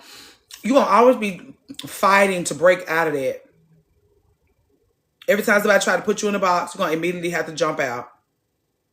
Every time somebody try to make you small, you're gonna immediately have to jump out at them and show them how. You know how they be like, there's that fish that go from being this big to this big. You gotta do that. And people gotta be like, oh, that's why I'm like, I'm this, until I have to get rid of your ass. And then it's like, you heard about it. But you never experienced it for yourself. You knew that it was a thing. You knew that it existed, but you never experienced it for yourself. And if the longer you go, like my oldest friends know I don't play about myself.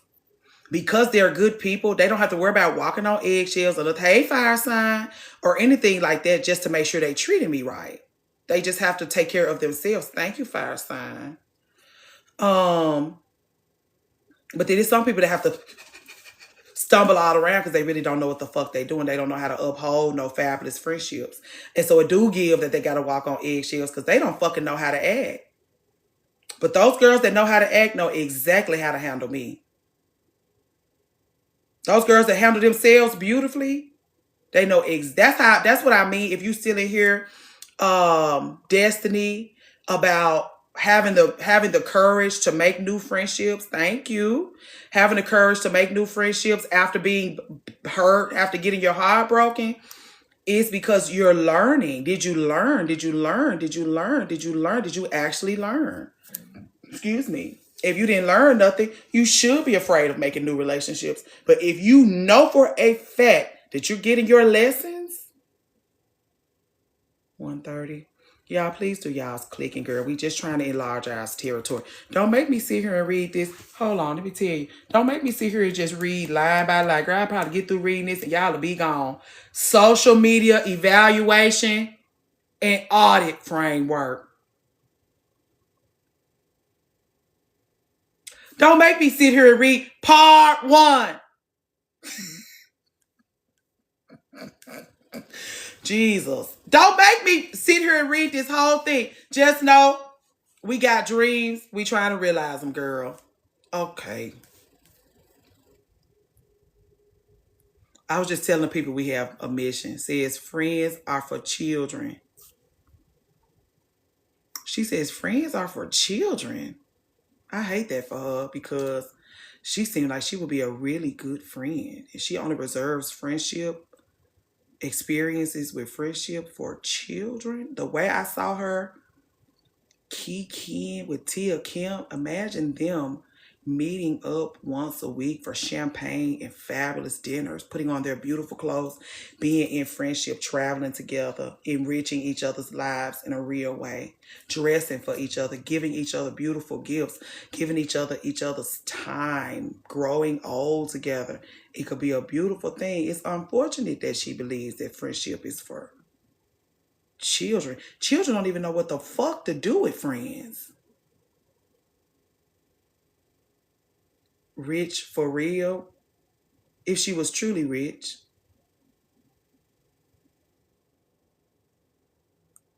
If she was truly rich, and I don't mean with money. If she was truly rich, she would understand what a treasure a friend to her could be. She deserves better. That Shira 7. She deserves better than for a bunch of teenage girls to be her only friends. We love those daughters. We think they're beautiful. But Shira has been all around the world and nah. She deserves to sit knee to knee with other women that are of her caliber, that she can share. She'll deserve better once she believes she does. That's why I'm like, if you say that about friends and then you over there with Tia Kim, I don't trust you with her. Because Tia Kim,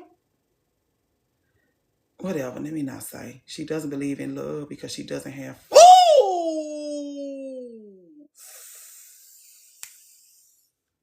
Y'all gotta get me the fuck out of here. She doesn't believe in love because she doesn't have friends. She believes in love through those children. I was like, oh, this is what it's like to be up there. It's not. And you make people think that you don't have room in your life for friendship because you focus on wealth. Room in your life for friendship because you focus on wealth.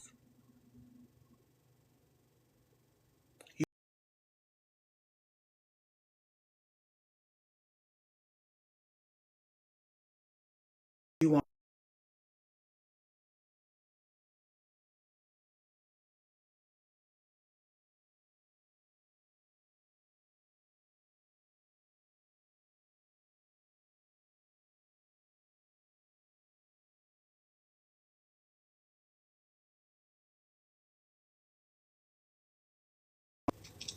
I'm making like a rotel dip. I need rotel. Okay. Okay. I got some Pico de Gallo. You can use Pico de Gallo. It's basically the same. It's just fresher. Okay, that'll work. Okay, I'll bring it on. And you don't have no salmon dip made? I do have a little bit. I had set you some aside. I'll bring it this evening. Look, I can't get locked in this house without that. Ma'am?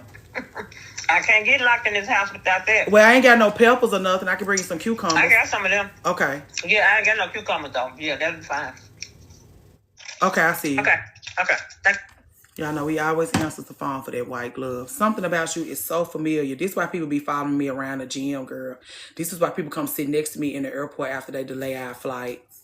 Because something about me is so familiar. You love this community. I am growing, and I'm very grateful for that. That's why I be like, click, daily hard me, because I do want to grow the community. I do want to grow our resources. I want when we touch grass to be enriching. The more people that find us and fall in love with us, the better it will be for us, for what we're trying to be or what we're trying to do together. I'm not just on here blowing smoke up your ass.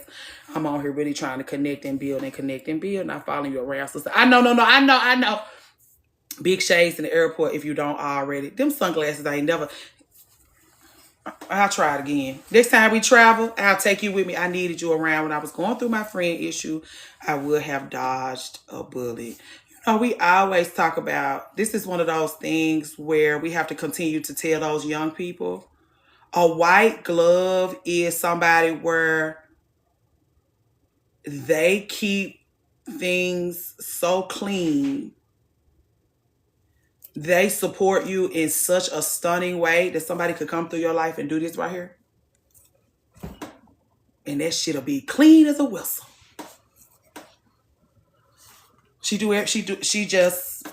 My mama died and she just showed up on my doorstep with her A-line knee-length skirt and her umbrella, and she's just taking such stunning care of me and my family. I'm worry-free for the most part. I can be as creative as I want to. She guides me. She's single and she doesn't prioritize marriage or men. She is experienced. She is a businesswoman. She's fiercely creative. She's old enough. She's in my mama's age range. She's still a little antiquated. Like, she think like an old fart sometimes. That is a Mary Poppins reference. She is an old fart sometimes, but we can always talk and share.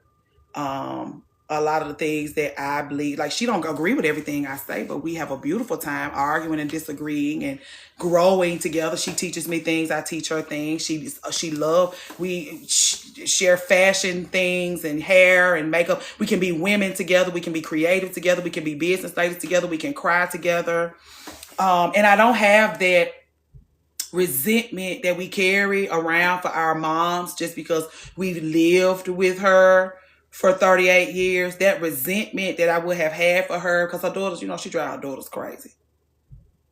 But she don't drive me crazy because I don't have 38 years of experience. I've known her my whole life, but it's different living in a house with somebody and them just stepping in and really tell you. That's why I be like, y'all be like, oh, I can't call her my friends because I told y'all my oldest friend is 71 years old and we are friends. She's my friend. She is an elder in our community, but we're in friendship together. My youngest friend, y'all ain't ready. Friend, 11 years old, a friend to me.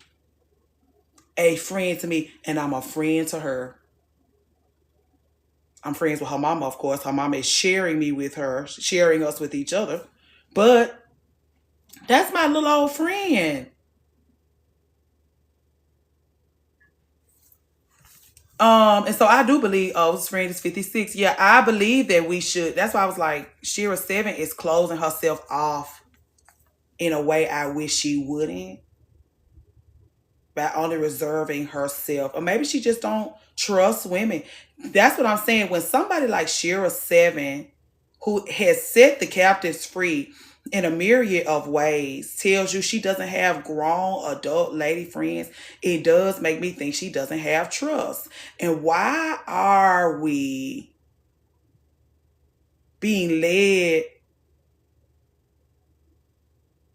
by women who don't trust women? Because eventually when it's time for us to touch grass, we're going to have problems with each other, because she should definitely be one of the ones teaching us how to commune with each other. My older friend I met at work has came to me like a bright light. She's a doll to me. I take the meat and leave the bones. But all I'm saying is, if anybody should have wonderful friends, it's her. Who's going to teach her daughters about friendship? Not her. I'm 37. I met a 48-year-old the other day on my weed walk. I like that. How you going to really teach your daughters about friendship if you avoid other women and only are friends with them? We exchange numbers. I'm excited. I don't think she trusts women because she doesn't center them like some think. She doesn't center them. All I'm saying is, that's devastating to hear. I definitely think she doesn't trust women in a close way. When she was with Tia on IG, I felt that a little bit. It was hard. Like, I had to pin those videos in my stories because I did want to see them having a fabulous Kiki. I'm glad to see that they was able to get that worked out because it was just hard to watch. I don't expect it. I hate to see it. Hey, Red. It threw me off. It throws me off. Because it don't align with, I guess if it's just like, but even being self-centered, at the same time, you would just be woman-centered. It was a little awkward. It was awkward to watch, but apparently they found their footing. They want to get together once a week or something and answer questions. She centers herself, which works with men, but with women, we need to be considered. Here's the thing about centering yourself. If you were truly self-centered, you will understand the importance of us communing in a real way. Maybe she's just tried and it just didn't work out. She empowers women by encouraging them to be individualistic. So these are the types of ladies. So when she sends women into the world, they're exploitative, you're saying, not communal. Like they don't want to commune. They don't want to use their proximity to commune. These ladies want to use their proximity to exploit. Is this what we're saying? That's why she's over there kikiing with Tia Kim, because she's using her proximity to exploit. Got it. Please excuse me.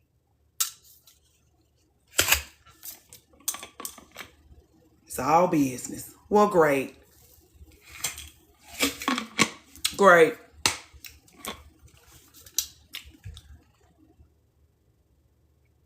Great. Great.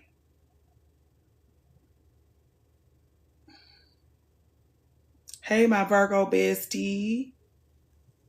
The one. That's sad because she would make, she would really, I can't say she'll make a good friend if she individualistic. She gonna get on people's nerves. Hey, hun bun, glitter goddess. She gonna get on somebody's nerves. Somebody who really want to have community with her. Somebody that want to share and grow with her. She gonna turn them off and they gonna turn her off. Tia does have a different audience that may not know who Shira is. I love that name, Glitter Goddess. I know. It's warmer upstairs. I mean, I focus on myself, but not at the expense of others, but for my improvement. My friend Nundy is like that. She focuses on herself a lot. Very, what's the theory? She pours the friendship energy into her daughters. Y'all know how I feel about that. Giving your kids every fucking thing, girl. They don't care. Those kids get grown and you gave them everything. I wonder if Tia has women friends. Oh, Lord. I hope so. That ain't enough, though. She can't do that and think it's fruitful, really. She can think whatever she want to think. If it don't work out, she gonna put some potions together and manifest some shit, and she'll be fine.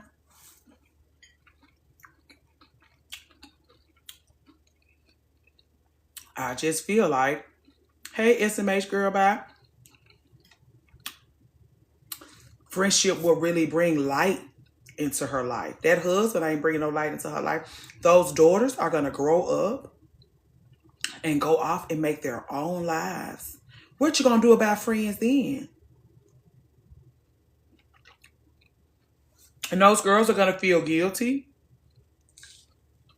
about making their own way and building their own communities, which they need to do. And you should be conditioning, like, you don't have no experience with friendship. People gonna only be friends with you because of who you are. That's not fair to you.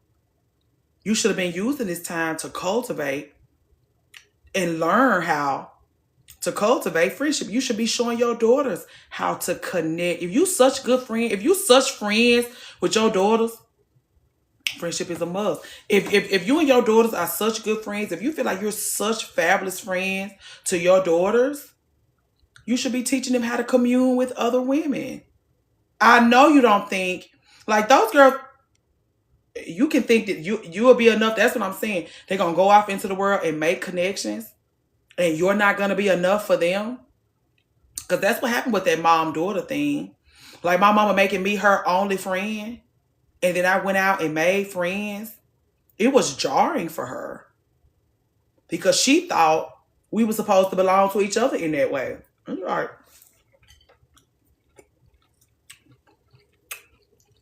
when I said I was going out for drinks, I did not mean with you. I heard her real page is different from the popular one we know. The witchy one on YouTube. Hey, Ange. Not fully anyway. I've tried to be friends with my mom and I just can't. You talking about the witchy one?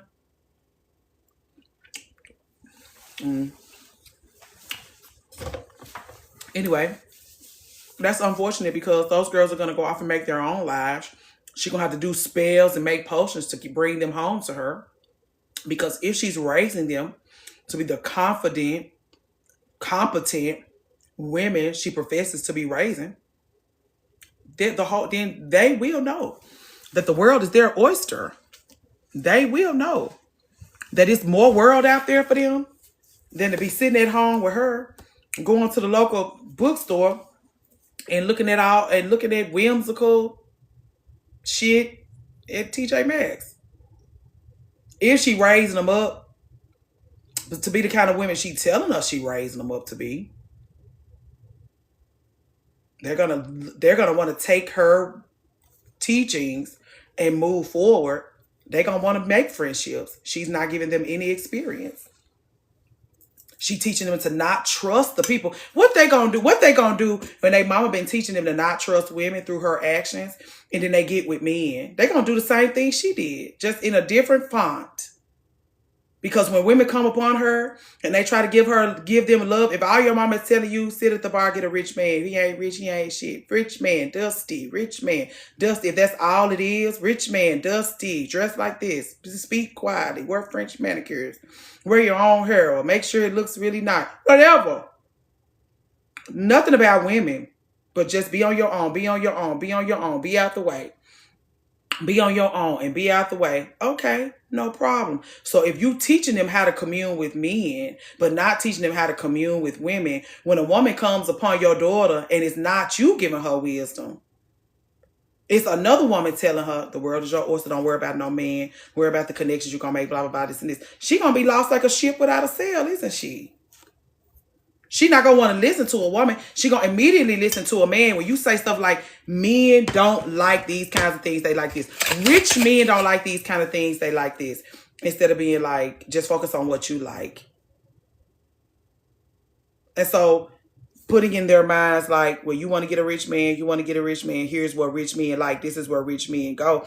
Instead of this is where smart women worthy of community are. This is where you'll get real guidance, love, and they'll be in the chat in 10 years talking about, I don't know how to make friends with women. I got a boyfriend, but I'm lonely. I love her. But it just hurt my feelings for y'all to be in here talking about, I don't know nothing about her mama, girl. You know she real quiet about her mama. I saw that one vlog where she went out in the middle of nowhere and visited her mama at her house. And I was like, oh, Lord.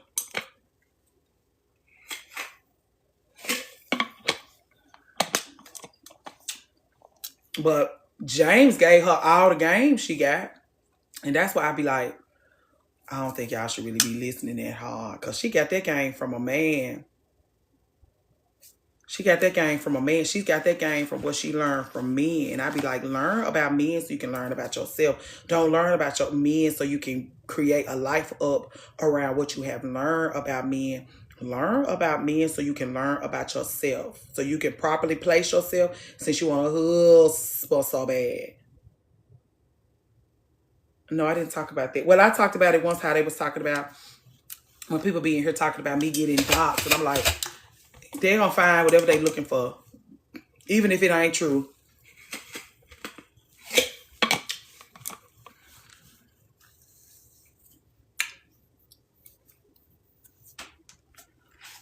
I hope she did beat him up.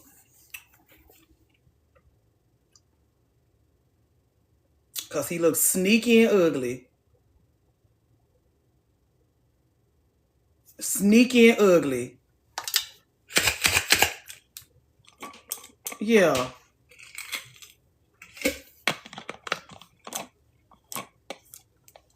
Sneaky and ugly, girl. Good, Crystal. Great. It ain't no tea. It's not news at all. You can't trust no man that cheated on someone to be with you. That's why I was like, I would never want to be with another woman's man. I would never. That's those the things when you start talking about origin story. When you start talking about when you have to go back in time, because how you gonna tell your daughters that? So then when your daughters come home and she's a side piece, she done brought Sneaky Leak Sunday into your home. She literally is the other woman who got married to her trick. I don't like talking like that, dog. You ain't lying, but that just sounds so harsh. Jesus.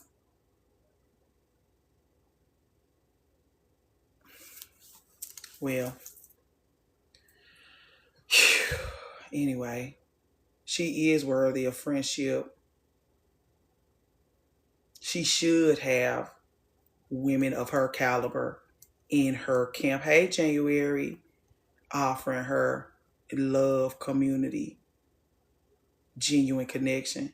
She was originally on the side, Detroit Red Pop. She seized him from his wife, she said. That's why people like, you don't care about your husband cheating on you? She said she don't give a fuck about what he do. As long as the life insurance policy is intact. And my thing is, I always think it must be something wrong with me because I can't live like that. I can't live in a house with nobody I don't like. I can't share space with nobody I don't like. It makes me, this is not a TV show, girl. Unfortunately, it is real life. Hey, Ariane. It always makes me lose trust. Maybe that's why she don't have friends, because it's her that can't be trusted. Maybe the reason why she don't have friends is because the ladies of her caliber don't feel comfortable with her being around their husbands and shit, she's on the internet with that type of content. Yeah, because she like, by any means necessary, get to the bag is the lesson. By any means necessary, get to that bag. No, thank you, young OG. No, thank you. As someone who tunes into her life, she says you have to kind of keep your eyes on the prize. Calling a rich man a prize is crazy. As disgusting. I told y'all about those girls that used to come get those hair done, to get their hair done, that were Shera Seven's daughters. Her daughters, the girls who have made their lives, built their lives up around her teachings, they're in the trenches. Waking up in the middle of the night, fighting up out of their sleep.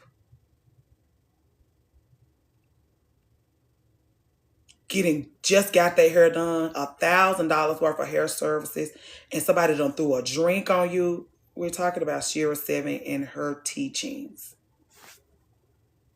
Getting drinks thrown on you in clubs. Sitting in the chair crying and chasing him down because the credit card is locked because you stood up to him last night. And now you can't pay for your hair because the credit card that you worked so hard, the price is locked. Keep fighting about your sleep. She got up and she brought me just it'll be crazy how many of those girls have bought me plugs of their hair from how those men be having them literally fighting for their lives. Keep more than one is crazy. Just the one get on your nerves. I had my car keys taken by my ex, And me and my daughter walked to the salon and grocery store with, yeah, ain't no way. I don't even want to hear no snoring. All I'm saying is that don't be, as a hairstylist to those girls with those rich men, they do not be no prize. They be so small, like, well, I can't, well, come on, let's put some highlights in here. He doesn't like blonde. He thinks blonde makes me look like a whore. Okay, fine. Can't even do no halfway decent consultation with your ass. Well, did you want to do some? He likes it long. Okay. Okay. Well, we thought we might go. Oh. He said, okay, girl, just go in the house. Girl. Then you finally get the nuts to get some highlights, and you back in the chair within days. Like, I'll pay extra. Can you please just make it black? Can you please just turn it back black? Please, I'll pay whatever. Now that's where the money come in. I'll pay whatever. Just please make it all back black. Cause he being passive aggressive with her. He not saying he don't like it. Oh, it's fine. It's fine. He said it was fine. But I just have a feeling he doesn't like it. Some highlights. But he's the prize. That's how y'all getting treated. The internet, I told y'all I'm clumsy in real life. The internet is not real. I need to go over there and fold clothes. I need to clean my oven. The internet is not real. Even when whatever. It ain't real. It ain't real. And so selling you that, oh, just go sit at the bar. I'd be like, please don't go sit at that bar. As somebody who has sat at that bar and had those conversations with those men, I can't even get up. I just have to drink my little Russell's Reserve. You impressed because I know what I'm doing. I know you know because I've been all over the world. I drinks don't only drink white wine. Only drink white wine. They don't like, girl, I'm gonna drink my Russell's Reserves small batch. Small batch. You want to buy me a beverage? I don't want no white wine. Russell's Reserve, small batch. When we get done, I actually can't go any further with you because you're a total fucking asshole. And I can already tell what you have planned for me. Oh, if he's narcissistic, just become narcissistic. Are you kidding me? Why would you do that? All for the almighty dollar when you could just become a business tycoon yourself. Listen to the legendary mother, Cher, say, she's the goddamn rich man. You gonna align yourself with a rich man and make yourself small? You can't even get highlights in your hair? You can't even hang out with lovely ladies? He done just made you. That's all those girls that marry those rich men like that, they have to be totally turned off from other women. Because if somebody get wind that you at home being treated bad, you don't want them telling you deserve better because you put all your stock in that almighty dollar. You put all your care and all your value in that almighty dollar. And dare I tell you that you're more precious and valuable than that raggedy ass almighty dollar. Dare I tell you that? Dare I tell your daughters that? Now I'm being messy because I told you the credit card that he can turn off on you. Money that he can withhold from you. Thank you, Unique. I love Unique. You give somebody too much power. My name on a life insurance policy. Those niggas be changing that information out. Girl, Those men be dying. You telling the story of a woman very close to me, totally abandoned herself for his status, totally abandoned herself for his status because Shira 7 is making that man and his wealth the prize instead of. But then you like, oh, but you the prize. Look like this, wear the French manicure, wear your hair like this, wear this color lipstick, wear these kind of clothes, go these kind of places. And it's like, you're boxing these girls in. You boxing them in. Instead of telling them love is where they are. Like, oh, you can't be worried about love. You have to be worried about money. If you grew up poor, I totally get it. If you grew up so poor that all you can care about is money, okay. But you be the maker of the money.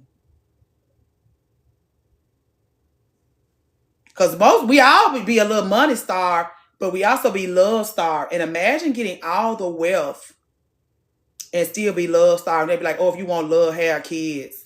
Y'all got to get the fuck out of here with that. Please. Please. Please.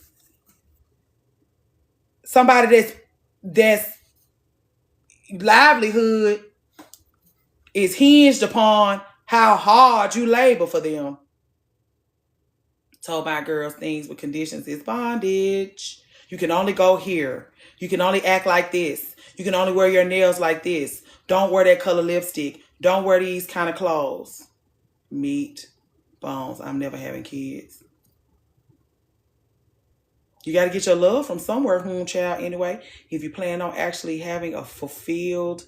Do y'all remember the one girl whose husband was messing with the kids? Marry him after 2 weeks? No, Lee. My God. No, Lee. No, Lee. Ooh! Oh! Stop. I don't want to... I wasn't trying to do this. I was just saying, don't let auntie, sis, cuz, our loved one, whatever you want to call her, whatever her little people are called, don't let her make you think that a man is the prize. And definitely don't let her make you think that you can't have true love and friendship with women. I need to step outside. I had to step outside of that community. He was supposedly rich. And rich men think they can finger fuck your kids and do all kind of... I can't say that. They think they can do all kind of inappropriate things to your children. And they owe that because of what that... Like, don't let him be... That's why I be like, a man give you everything, he gonna take everything. The more he give you, especially if he feel like he gave you everything, you didn't have shit. Because a man's supposed to see your value. 5, 6 damn red circles. What'd I say? Those were his... Oh, girl. Move on.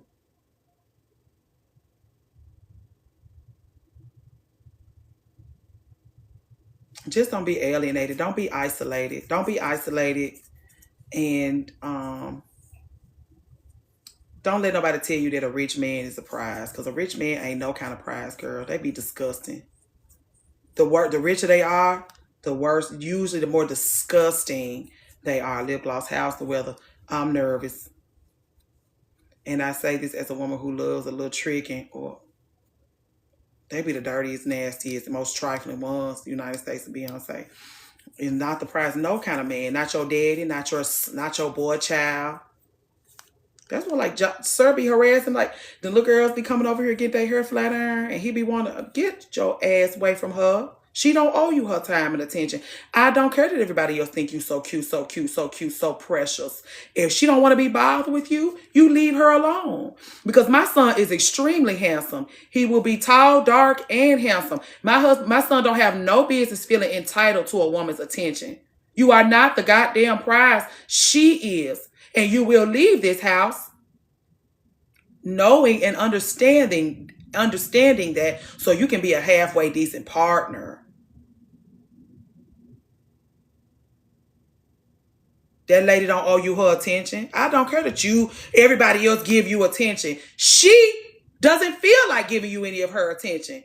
And at 3, I'm like, go ahead and wrap your mind around that. Go ahead and wrap your mind around the fact that she don't owe you that.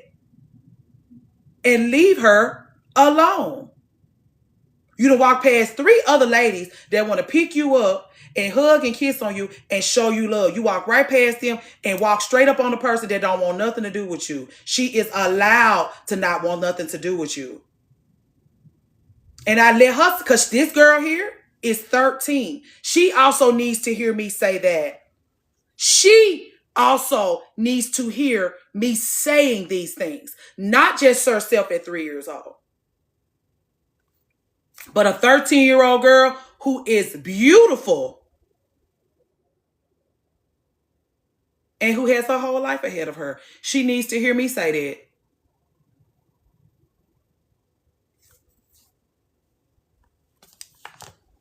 It's is. Lord help us, girl. I was supposed to be got off her. It's almost 1 o'clock. How we doing? Okay. Anyway, y'all, in my youth, I never heard the ladies speak like you. So refreshing. This be my problem, because when those young girls get in my DMs, they be like, I never heard this before. I'm so glad I heard it now. Like, we have some people that's like, I wish somebody had told me. And then those young girls who just getting into adulthood, I'm 21. I'm 21. I have some 21-year-olds that just sit in the live and listen to us. They're going to go a great distance. Then we have some women in their 50s and 60s, and they sit in the live, same with those 21-year-olds, and they be like, I wish somebody had told me. That always, if you want to know what gets me up in the morning, you want to know what has me on these live streams, Thursday, Friday, Saturday, and Sundays, and sometimes random days, is I wish somebody had told me. Or I'm this age and I would have no clue about these things if you hadn't come across my desk.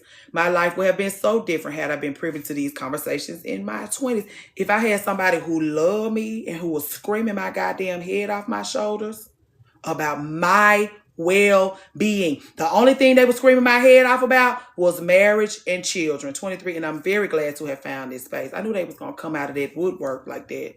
I knew they was going to come out of those caves and let us know that they're here and that they love us and that they feel loved.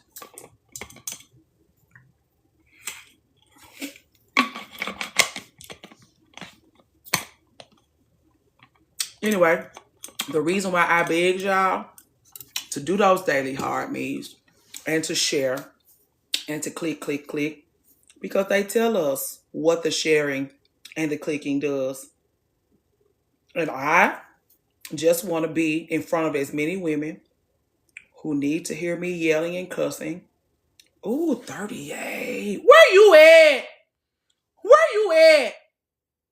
Hold on. Where you at? 21, B. You always in here too. Valerie. Oh!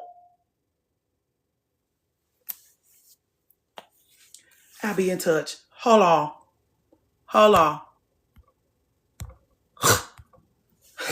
Friend, that's all. Like, it don't take me no. Friend, don't worry about it. I'll see you around. I'm 34. My grandma spoke to me exactly how you speak. I love when those grandmamas be doing that. I've been, ooh, lead us. 36, love it here. Originally from California, been here for 3 days, 3 years. A lot of people do that. Knocking on 40. We're going to probably have to have us a 40th birthday party by the time this is over. Because a lot of us are knocking on 40. And we need to be with those ladies. We need to be with those young girls. Those girls, the 28 to 32s. We're going to invite them to our birthday party. And we're going to really commune in a serious way. Your mama had you at 16 and been schooling me about my own goals. Love this. Love this. We thank your mama. Yeah, we just gonna have to get to, yeah, everything will be, you'll see.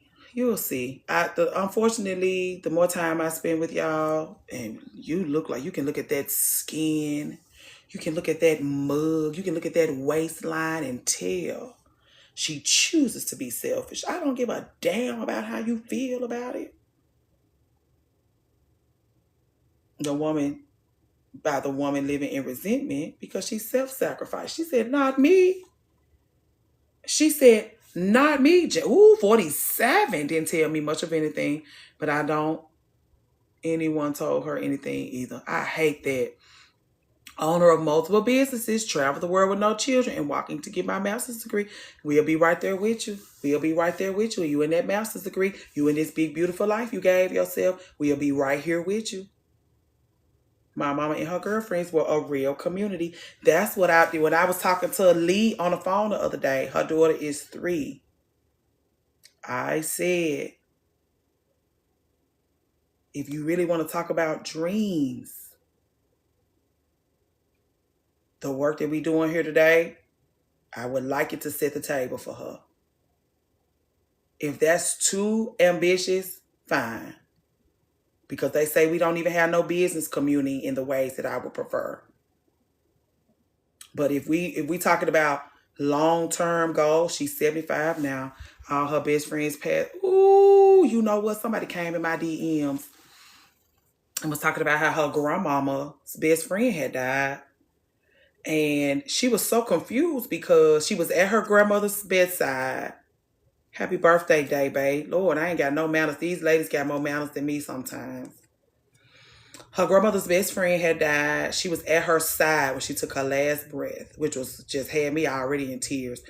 But then she said she took care of her final arrangements. This is what I mean by we, us. I'm not, if I don't get married, I'm going to die alone. No, you won't. No, you won't. Anyway, died with her at her best friend's side. Took care of, looked after her children, made sure they had everything they need. These old, decrepit ladies. But she still got her work done on her friend's behalf because her friend had died.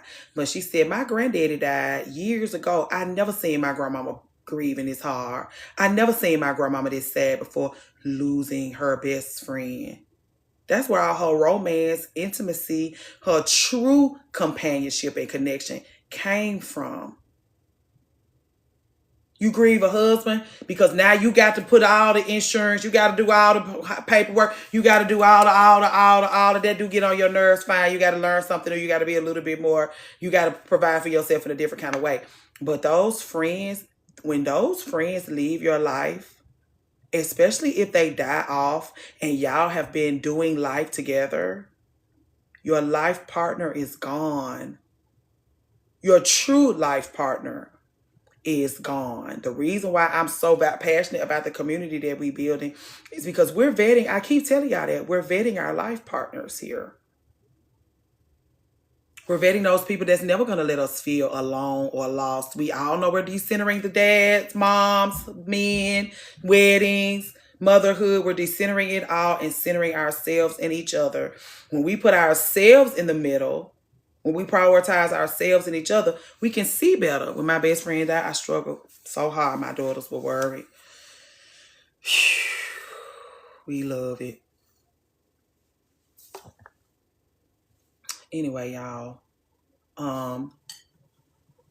That's where we are with it. That's why I begged y'all. I told my best friend, husband, and I was just letting him borrow her after the wedding. Girl, my bestie is my soulmate. That is usually, if you're doing it right. If you're doing it right, people are like, my husband is my best friend. He's my soulmate.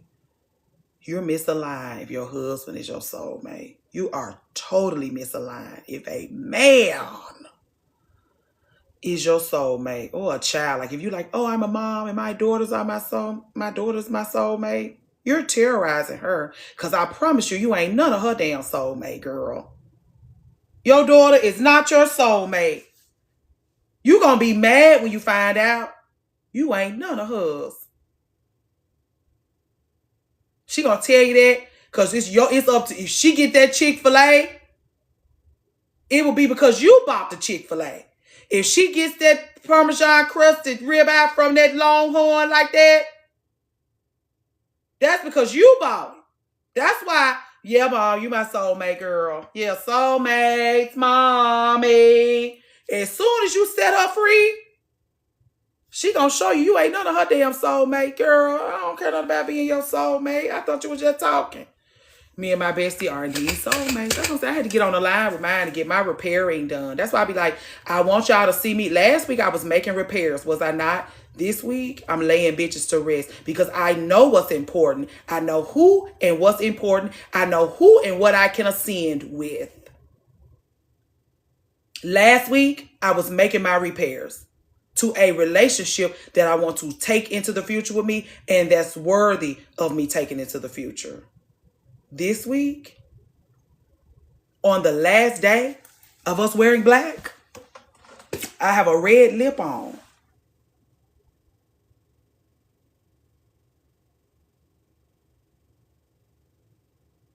Okay. Oh, Lord, here y'all go with this foolishness. Okay. So anyway, do you feel the friends have to be equally yoked to be long-term friends? Tell me what you mean by equally yoked. So Venus coded, curious, save it for Dallas. We gonna have us a fabulous Kiki, Valerie. Don't you worry about it.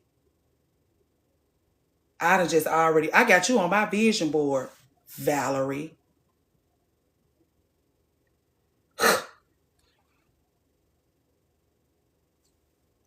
Hey Janice, we still on here, girl. I thought I was leaving out. It's work being done in here, girl. Financially, aesthetically, socially. I don't think financially. I don't think aesthetically. I don't think socially, actually. Finding women with sense in Atlanta has been a chore. One of my loved ones in Memphis want to move to Atlanta so bad. She don't realize how much she loves authentic connections. When she gets to Atlanta, she gonna learn that she craves authentic connections. Atlanta gonna really illuminate for her how valuable authentic connections are to her. But she want to be content creators. I said, Faith, please. That Atlanta is not gonna be no good for you. I think the besties should have, I do think you should have similar core values. But I have girlfriends. Why get married if best friends are our soulmates? What's the utility of marriage? I think it's a case-by-case thing, to be honest, not a black woman. I really do think it's a case-by-case thing, depending on what the man brings into the space. Because like I said, one thing y'all will all learn about Josh is, like, even if you look into his tweets, like Josh is not male-centered. Like the way he communes with, understands, learns about women and their experiences has inspired me. I like being around him. He's gentle, he's honest, and moving us forward. I want to be a part of that. Gave me something to want to be a part of.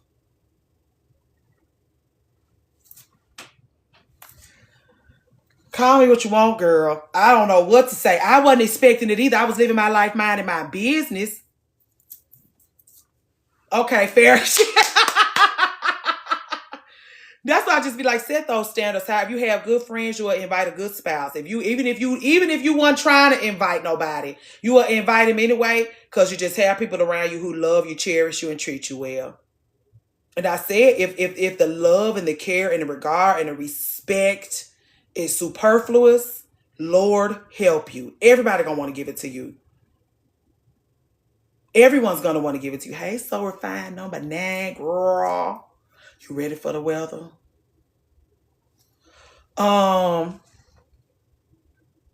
We was talking about something. I have the opposite problem. I never centered men and have experienced a lot of pain from women. You do obviously saying the same thing where, like, if you make provisions for women in the same way most women make provisions for men, you still set up to get your heart broke. If you have a good heart, I hold them very valuable though. It's probably that you have a good heart, but you ain't protecting it because you're around women. You still don't, you don't feel like you should have to protect your heart. And it's like, you need to be protecting your heart from everybody, including yourself. You want to go out there and you want to adopt all those baby birds. Jeez Louise. You want to go out there and adopt all of those baby birds? And then you get mad when they mishandle you? They don't know how to handle nobody. You want to give friendship to people that don't know how to handle nobody, and then you want to friends. Put the black on. Put the black on and the eyelashes that won't stay on. And lay these girls to rest, please. And when you get done laying them to rest, what do? You put on your red lipstick as an homage to the bloodshed. And shut up! To be earned. But anyway, I don't think you have to be equally yoked. Because that's when it gets competitive. Like, if I'm pretty and you real, if we both real pretty, if we both drive big fancy cars and live in big fat houses and got well-to-do husbands and the degrees are the same, that gets boring. Those girls never like each other. If you really want to get into it, that don't keep relationships interesting at all. I have a girlfriend that is filthy fucking rich up under the filthy rich. You see how I'm living. Hello, best day ever. I love her. I have a good time with her. Her being filthy rich don't mean shit to me. Not only is she filthy goddamn rich, but she's one of the most beautiful women you will ever see in real life. I'm an outlet for her. We commune. We love. She's my life partner. Her money, the car she drives, the way she looks doesn't mean anything. To my benefit, my money, the way I look, and the car I drive means nothing to her, means nothing to me. My friend having a big, fat, beautiful car is because this is a woman who loves cars. She want to hear the engine. Roar, roar. I'm like, oh, yay, the engine. Are you coming in or what? One of my sister friends is a nurse anesthetist. Well off, she motivates me. She don't take no shit. I have another friend who is extremely single, extremely outside now. She takes care of herself. She ain't got no husband. She ain't looking for no husband. We yin and yang beautifully. I recommend developing friendships with women that you can yin and yang with real good. If you a street, that's why I like that Shira 7 Tia Kemp combo. I'm glitching. Lord help you. Hey Samaria.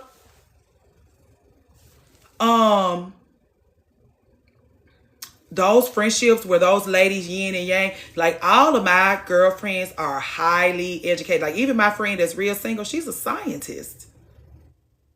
And then it's just me, graduated valedictorian from the School of Hard Knocks.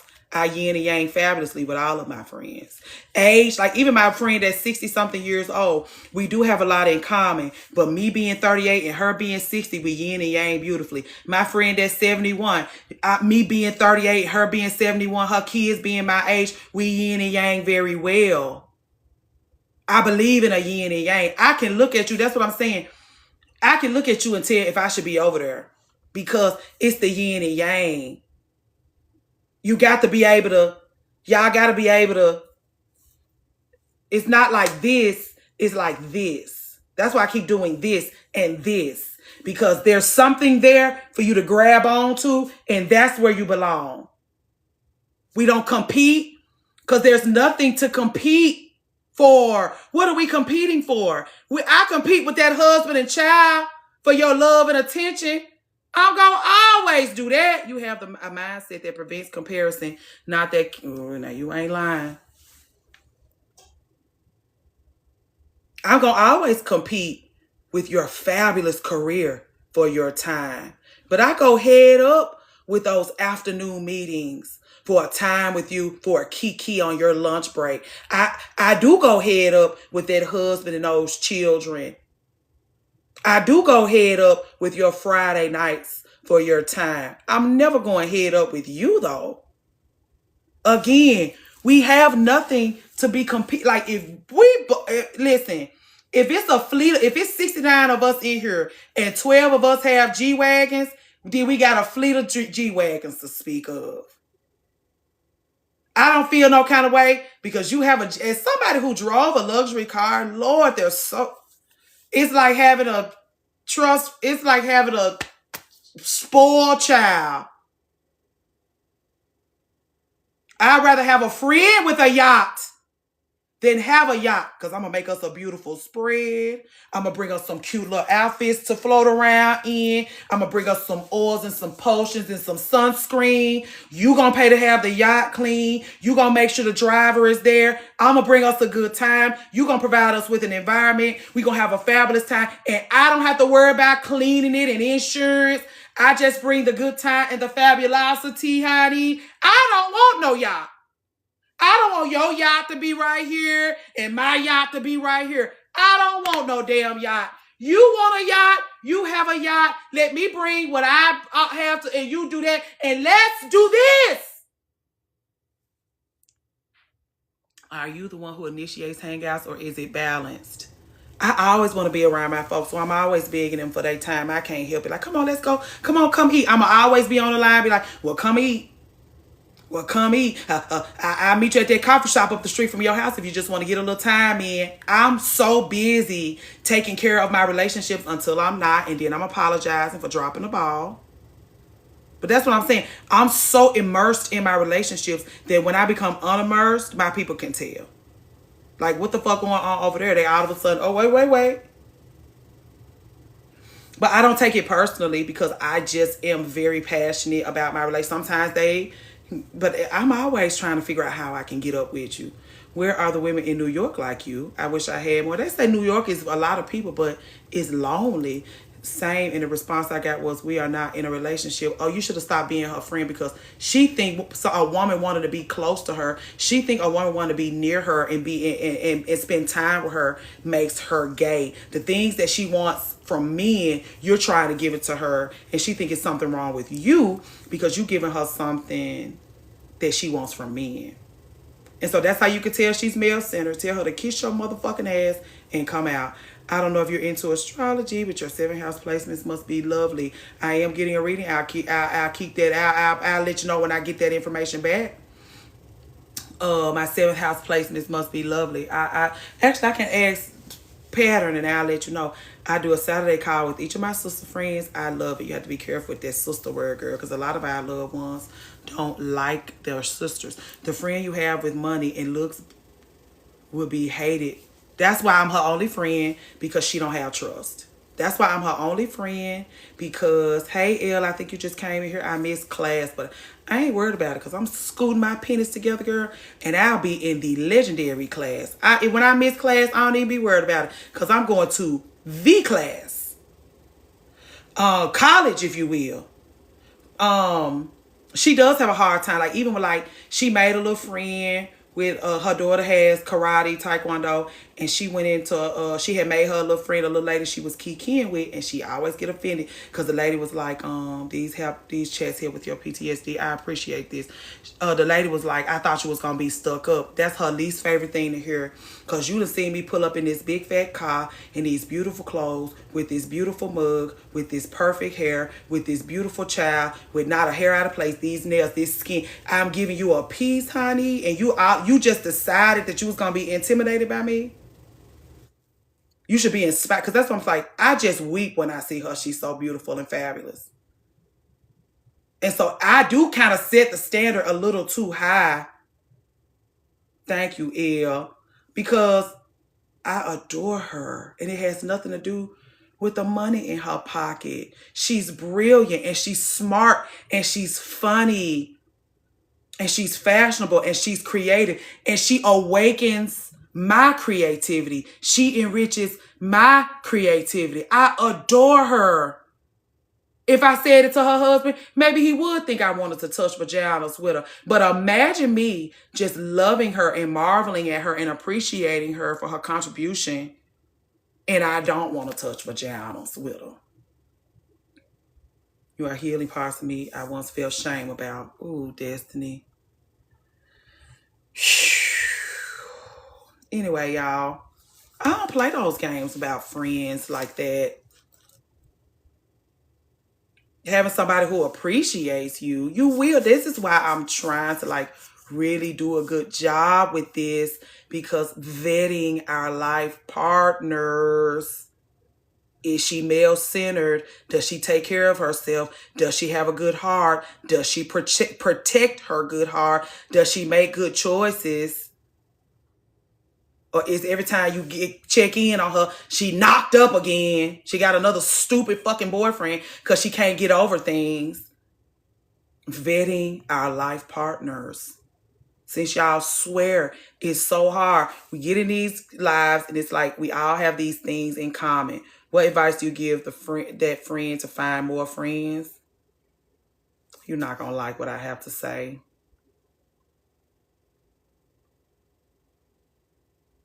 It's going to sound so corny and cliche and regular and raggedy and not as fun and fabulous as you would like it to be. I'm not going to tell you to go to no bar. I'm not going to tell you to go online. Be a fabulous friend to yourself. I explained that inviting love into your life starts with like really being overly in your gratitude for the love you already got in your life. And if you don't understand how gratitude works, let the love that you have in your life teach you about your gratitude. Show you how to, because they sing those songs in church about being grateful, grateful, grateful, grateful, grateful. You're only supposed to be grateful for God and all the things that he gave you. Great. But just being in gratitude for the love, the warmth, the things that make you feel safe, the people that make you feel safe. If you don't have nobody to make you feel safe, be in your gratitude by getting rid of everybody that don't make you feel safe. When you, if you feel like you got people around you and you know they're not good friends, like I would like a better friend than you. I don't know what it is. You haven't done anything to me. Maybe I'll just tolerate each other. Get rid of. What you mean don't bring nobody to your house? Now, I don't know nothing about that, girl. Because I will invite, come sit at my table and come eat. When I meet a woman and I think she's incredible, I'm going to pull out my best china, tablescapes. I'm having my meats shipped in. I'm going to the farmer's market to get her the best, freshest produce. And I'm going to set a stunning spread for her. It didn't even dawn on me that I didn't invite her to I invite them. I invite them. I don't pretend. I don't treat people like they're dangerous until they start acting dangerous. I do my vetting on the front end to find, like I find out if you have any business at my house before I invite you to my house. But if I feel safe with you, if I've done my work on myself and looking you over a couple of times, I don't have no, like, I know y'all like, we don't have nobody at your house. And I have friends like that don't have nobody at their house. But I don't subscribe to that. Chasing a man ain't gonna never leave room for friendship, because chase yourself. I know that sounds so boring and uneventful. It can be uneventful, but would you like to break down the events that take place when you get to chasing a man? Y'all better go watch that. What's the name of it? A Cackling Ass Christmas. You will get your education on why you shouldn't be chasing no man.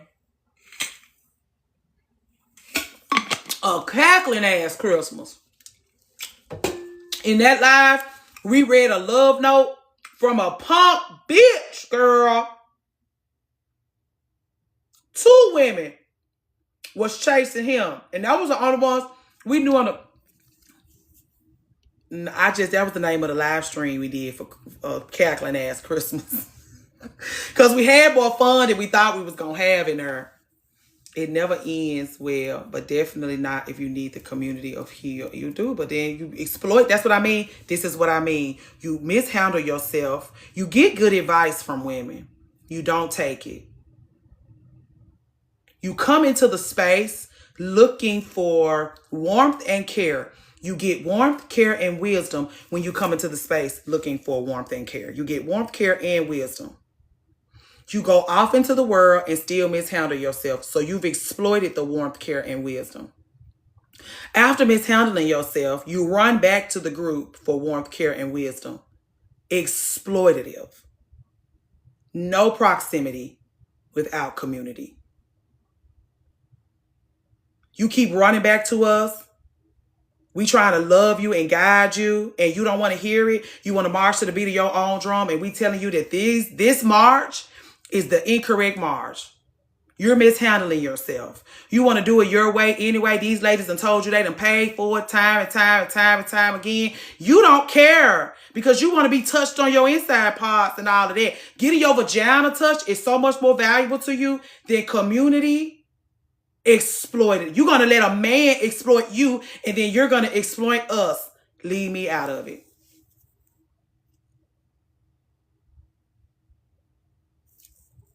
This is why we say vetting our life partners. Vetting our life partners. Because it's some women that we're going to come across that's not worthy of it. We're going to be sad. We're going to grieve them together. We're going to move the fuck on. Because if we dwell on this, we're not going to get none of our shit done. And we, of all people, all 65 of us deserve this work. It's more valuable than the time we would put into a man. Hey, Sky, motherhood. It is more valuable than the work we would put into motherhood because we can birth a different type of woman with this work. Just jumping into motherhood and not doing this first, a waste. When you could just really invest your time, your effort, your energy, and your care into what we're doing here. Thank you, Jillian. And then let's discuss motherhood. Okay? Let me know if that's how you would like to try it. You will let me know. I go over my 10K steps every time I catch a lie. Heart full, waist snatched. This is my kind of carrying on. You know I don't want to do nothing but keep y'all company. If I had bumped my head, I wouldn't have been the white. Now that's the T. But how many of us have put a white heart in the chat if you didn't have to bump your head because you saw somebody else bump their head or somebody else told you about how they bumped their head and you didn't have to bump your head like that because you just learned from their fuck shit? Put a white heart in the chat if you good at learning from other people's mistakes. You don't have to do all of that. You don't have to get your ass knocked between a washer and dryer just to know that fat meat is greasy like that.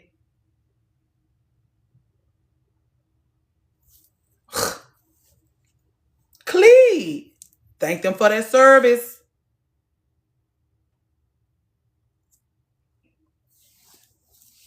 So yeah, we appreciate y'all because we really just want to tell you what's going to happen.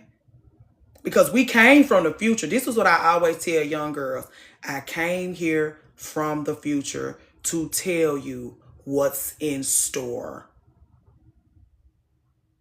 You wish. There are people who wish somebody had came from the future and told them. If you wish somebody had came from the future to tell you what was at stake, give us a rose in the chat.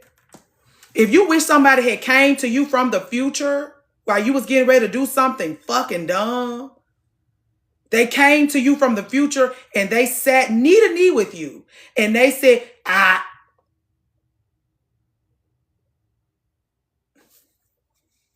this is why we be up here like this. This is why we be up here like this.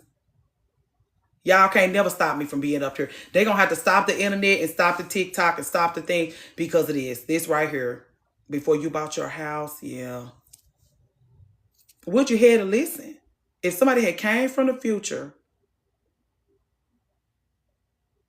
and showed you, and I'm learning generationally from younger ladies. Yeah. Yes.